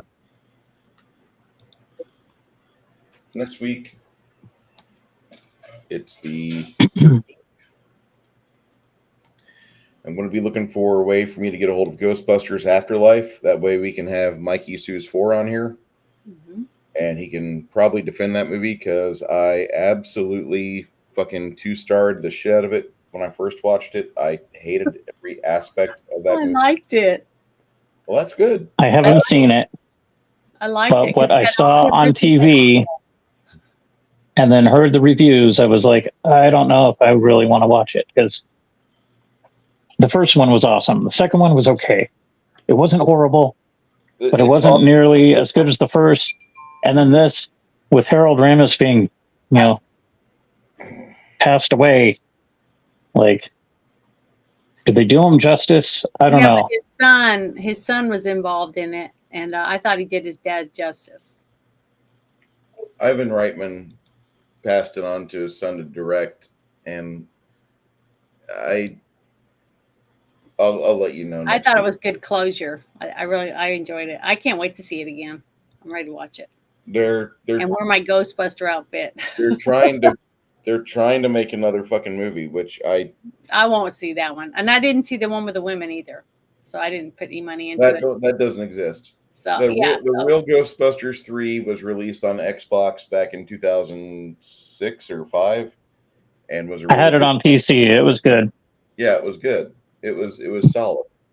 But you have to watch a let's play of it to get the gist of it now because they don't have it for sale anymore. It's Mhm. really weird. These guys stopped selling games. Like, no, keep that shit available. Keep it on shelves. It's downloadable now. It should be made at a store to be downloadable. That way we don't have piracy. Sell it for cheap, like Or five. global parasites trying to put us in pods. So anyway, it's a very good game. The movie released in 2016. I wasn't going to see in the first place because I just didn't like the people behind the camera, and I'm not even talking about the lady in front of the camera. I don't like them. If I don't like you, I'm not going to watch your shit. So that's just how it is. Honestly, I haven't given it much thought since it came out until you guys mentioned it. There's no Like need. I remember more of the sequels than the reboot. It wasn't as good as any of the original one. Is my very favorite. There's never it's a 10. Okay, it's very rare that I have 10 movies, but it was a 10 for me. The original Ghostbusters. The original Ghostbusters is like an 88 for me. Well, it's a 10 for me. And Okay. the last one that I saw, The Afterlife, I would give it an 8, a solid 8. No, God, wow. They Jesus. had all the original people in it except for the one who died, and he was even in it because he was in it in spirit with his son. So, and you have to have the original people in it to give it justice. And to me, I thought that passing the baton on to the next group of Ghostbusters, they did a phenomenal job at doing that, passing it on to the next group of people. Do you remember there used to be a thing in movies where they would have a character in the film that was played by a child, and the child had Wesley Crusher syndrome. And this was a thing back in the 70s, 80s, and the miserable 90s. And I don't think they've done it a whole lot. Thank God Iron Man 3 stayed away from that pothole. But there's some really bad movies out there where there's a kid in the film and he's like the ship's mechanic, or he's the stud, or he's the one that has all the answers at a clutch moment. And I realized, like, I was a kid, and you know what? I knew absolutely nothing. And other kids might be smart valedictorians or just like natural plumbers or whatever, but they don't make movies about that. What they make movies about is impossible situations with shitty circumstances and bad scripting. And worse yet, it's all coincidence. And it's like trying to watch The Force Awakens again. That movie is entirely coincidence. Every fucking event in that movie is fucking coincidence. Mm-hmm. And I fucking hate coincidence. And then watching fucking Ghostbusters Afterlife, I have to watch it again so I can get a recent opinion of it. But when I watched it the first time, I didn't like the daughter. I'm sorry, Egon. You should have aborted that one. And I'm not an abortion fiend. I didn't like his daughter. And then, Ann Potts is kind of like just giving away the whole farm to the kids. And the kids are there just like, oh, here's the Ecto-1. Oh, here's this. Oh, here's the generator. Here's the traps. And the little girl is there like maybe she had daddy's spiral-bound notebooks throughout all of her time before she turned 12, and now she's 13 or something, and she's solving all this stuff left and right. I love Velma Dinkley from Scooby-Doo for a lot of different reasons, but I don't want to watch Velma when she was a middle schooler stumbling around and not able to solve mysteries. I want to watch her as a young adult to about age 35, and she's on the mystery van with Scooby, Shaggy, Fred, and Daphne. And that's what I want to watch. But watching a teenager solve all the problems of the ghost pandemic, ghost epidemic, Well, I hate to absolutely say this, but I think you put way too much emphasis into her doing all the work because that's not what I got out of the movie. I didn't see her solving all the problems. I saw her solving a lot of them, Well, and yeah, I saw her solving some things and adding it to other people's points of view on they stuff as a team. Basically, that's how I saw it. But that's okay. We need to watch it again so we can. I wasn't ready to. It was probably noticing, but I'm sorry, I didn't mean to bias. interrupt. It's okay. I just it's not that I don't. If you notice the current trend in Hollywood to take away art and culture, and it's hard to not notice little things. It may not be as big, but they're noticeable. Movies where a torch gets passed from like a grandfather to like a grandkid who's not able to buy lottery tickets and smokes yet. Mm-hmm. I'm not kosher with that. I get more upset like a Jew that just watched a Palestinian bomb his bodega. Did you like Gran Torino? Did I like Gran Torino? Mm-hmm. I haven't seen it. Oh, okay. I've seen parts then of I it. won't say anything. It looks good, but I've not seen all of it, so I have no idea about start to finish. I have no idea where certain scenes are at. I just know the scenes I've seen are like, oh, that's pretty good. And then like the YouTube short ends, it's like 1 minute of the movie. Here you go, Bruce. And I've not sat down and watched it. I need to. I get it. I like Clint Eastwood. I'm not a big fan of. I'm not ready to watch movies where people pass torches. I just that like Bill Murray's in his 60s when that was made, and he come on, suit up, go kill ghosts and shit. No, he's staying out of the limelight, the action for the most part, except for like 3 minutes of the movie. Sorry. We'll watch it. Try to watch it next week and try to give an unbiased opinion about this movie. But Mm-hmm. Well, your honest opinion is always the best one. Yeah. Because just because I like it doesn't mean other people are going to like it. Just like you loved Meat Train. Midnight Meat Train was awesome. Okay, and I liked it. It was okay, but I didn't think it was near as good as you thought it was. I think the reason why I thought it was as good as it is because there's a novella behind it that hints at, and then the short story was great. Short story is great because it has these episodes or bits of things like little segments where he's borrowed from like David Icke, and there's reptilians under New York that are eating on the flesh of people that are just unlucky. The elders of the city. Yes. Very, very cosmic horror. Good cosmic As horror. I lose my earbud again. But it did have some really good scenes in it, Mm-hmm. Had amazing stuff. Had amazing scenes, good makeup and effects. If everyone liked everything the same, what a boring. Well, what Tooth Tony as a sociopath butcher? It's not out of the realm of possibility. Yeah.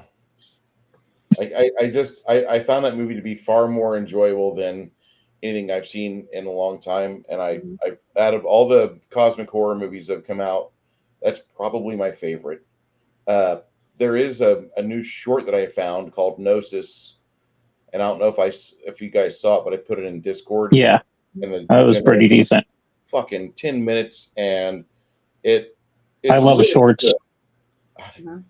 I get throughout COVID, I was doing the Cthulhu mythos and like cosmic horror shorts, and I saw some really cheesy ones, but some were like really awesome.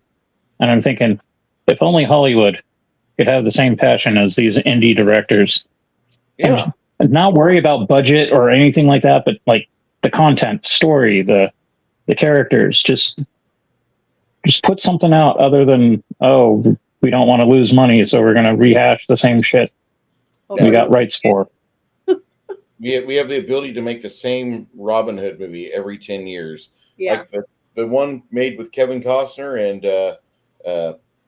the kid from Pump Up the Volume. Can't think of his name, but that movie from the 92, 91 era, great movie. Then we got another one like 12 years ago with Russell Crowe, and that was really good. And that's probably my favorite version of Robin Hood. But there was another one released like 5 years ago, and I just now discovered it, and I Oh, tried. no, no, no, no, no, no, no, I no, I, no, no, no. I tried.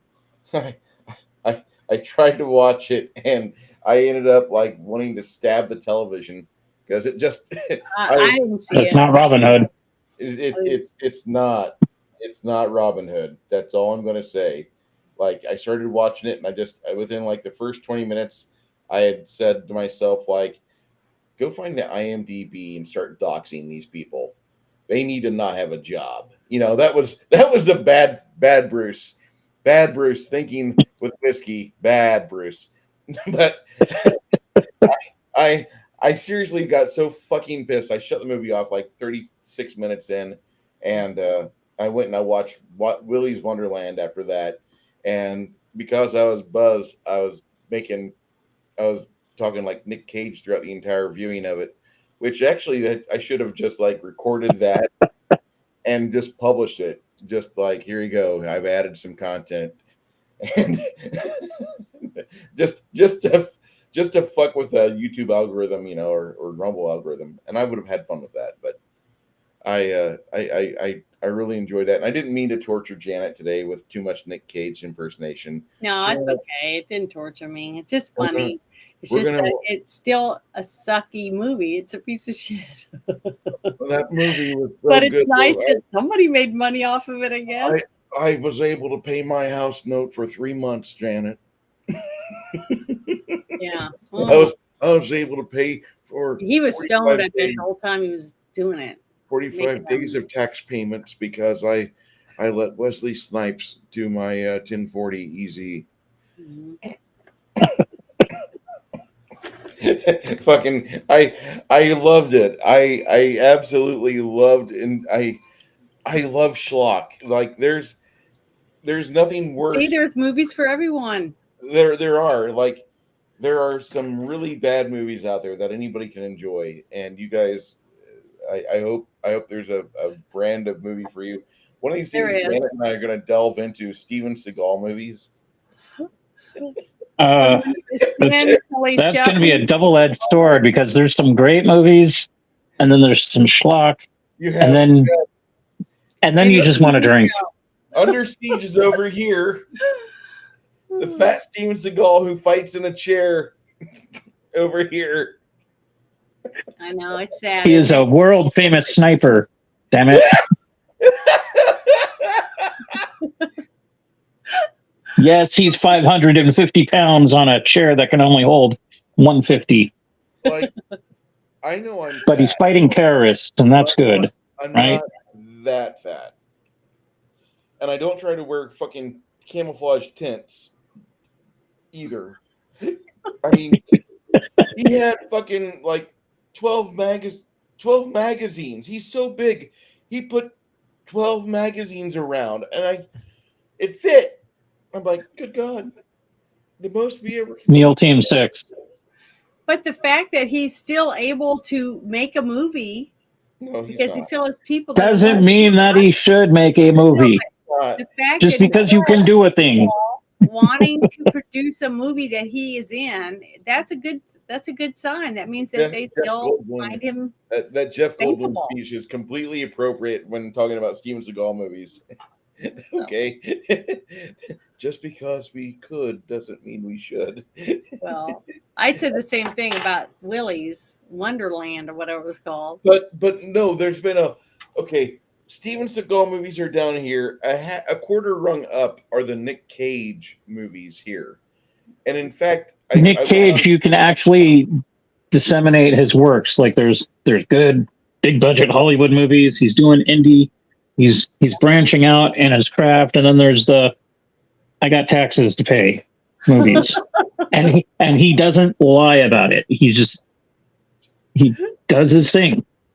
Steven Seagal has a mystique of being the hero and always winning, and it's been overplayed. Check put in your hand that goes in the bank, you win. So but he's still winning, apparently, right? Steven Seagal, for me, that ended when he did Saturday Night Live. Because he was taking all the stunt performers on SNL, and they were, hey, we're with Steven Seagal. We'll act a little tough on camera and let him get his licks in. And Steven Seagal didn't like the fact they were going to act a little tough, and so he's thrown them through the props that have like load bearing supports in them, and their bodies are folding backwards the way they're not supposed to fold back around this like set of 2x4s or 2x6 or 4x4. And Steven Seagal just like was the worst SNL guy ever. And you can see like as it's going on, this is not going well. There are other actors at Saturday Night Live were not enjoying themselves. It was the worst possible show they could have put on. Hey, Wade Nation, how you doing, sir? Gaming clips.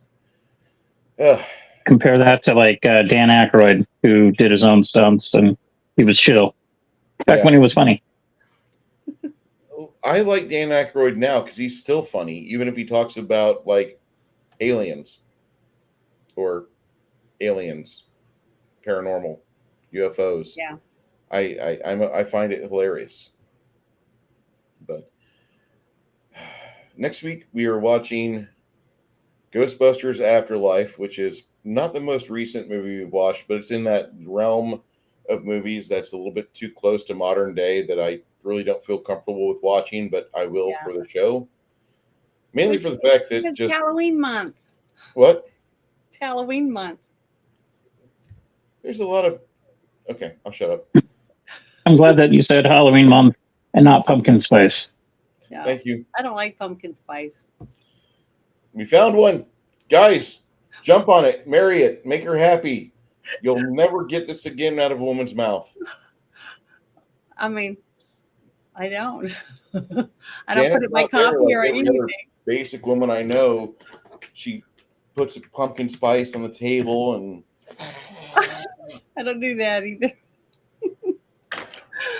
Fucking can't stand pumpkin spice. A friend of mine asked me, "Hey, you want to meet me?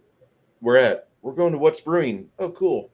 Yeah, What's Brewing has some pumpkin spice coffee." "Yeah, fuck you. I'm staying home."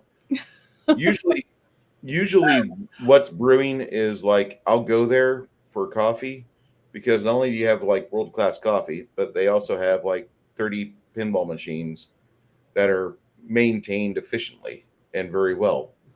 Okay, good. Terrific.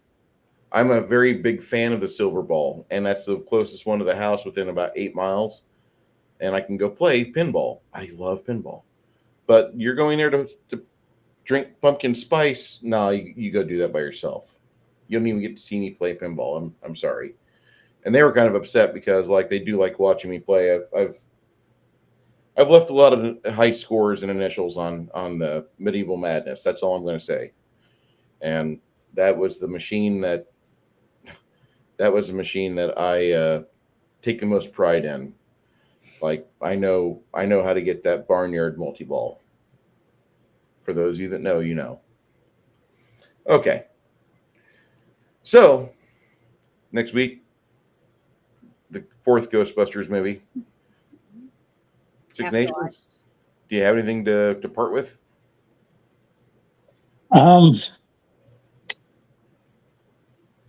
No, because I'll repeat myself. Go watch movies, enjoy movies, get out of your comfort zone to see some of them.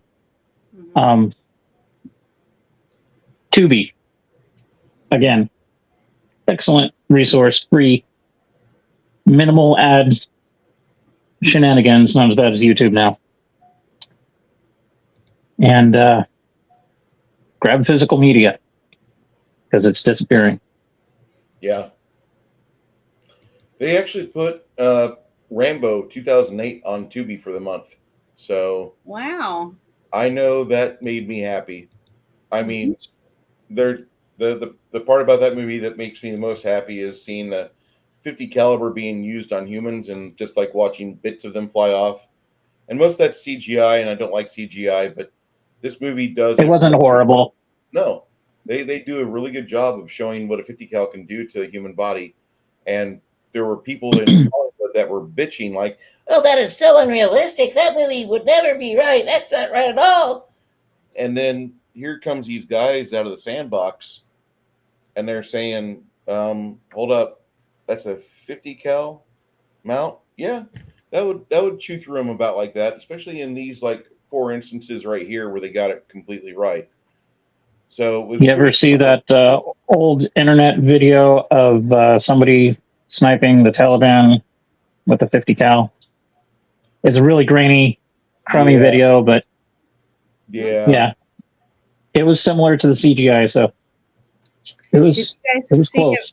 a video that recently came out? I haven't been able to find out if it was real or not, but supposedly there was someone walking down the road, a Jordanian man or something is what they said, and in Israel when they were trying to shoot him, you know, the Oh no, the rocket fell on them. yeah, is that real? Yep, that's real. that's real. That's horrible. completely real. People don't realize That that, was- when you shoot rockets, That was messed up. you gotta go someplace. You know what I mean? That wouldn't be outside. Yeah, the fuselage just dropped on him, made him bounce like 15 feet. And the poor schmuck that was across kitty corner to him on a cell phone got to see the whole thing. Like, Up close and personal in the splatter zone. Yeah, it was terrible. yeah. Yeah, I'm glad we don't live in a place like that yet. I mean, it's probably coming. I hope not. That's what I'm trying to fight against right now. Well, it'd be nice if the people that just don't know what to do with power would go away. That'd be fine, but they're Yeah. still doing their miserable thing. Mm-hmm.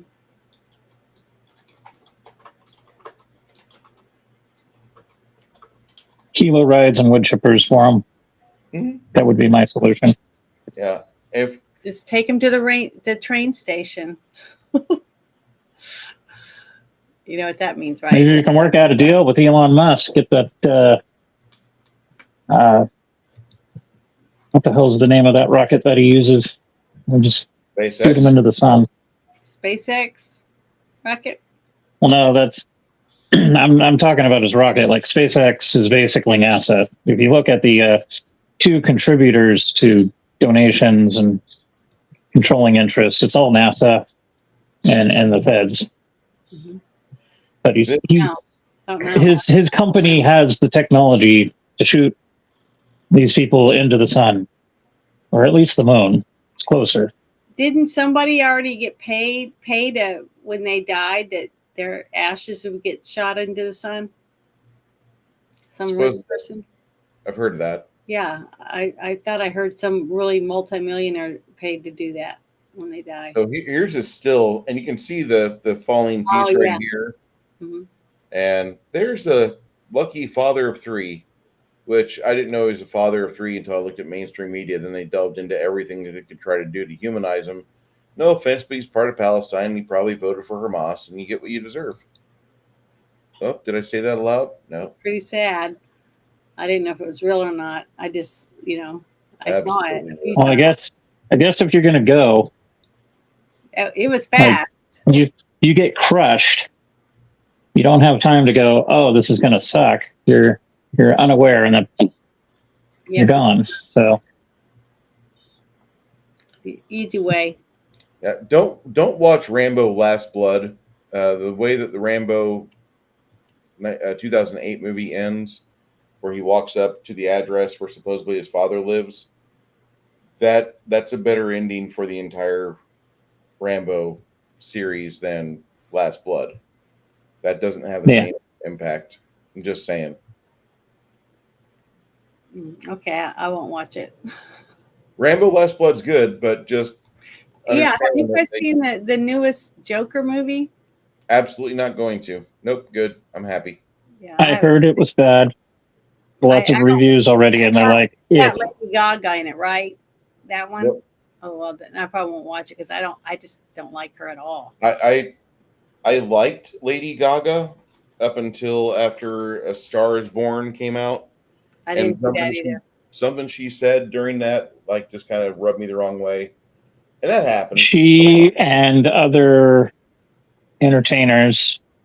What's that one? Shit, she was in that movie with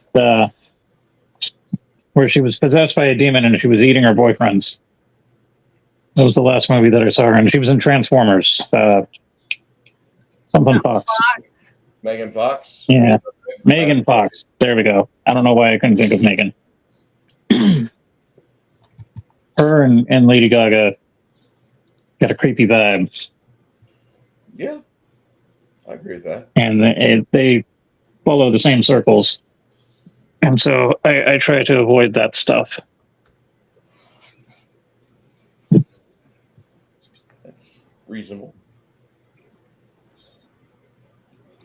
All right, we're gonna wrap it up. Appreciate everybody making their way over here, and sorry about the wonkiness of the chat. We're getting used to restream. I'll probably do another stream later on this afternoon on Rumble just so I can try to get comfy with it. It's kind of wonky, but It's totally different. it is. This is different than StreamYard. It's not as quote unquote GUI friendly. I hate to say, but there's some aspects of it I have to fine tune myself on, but it's not bad.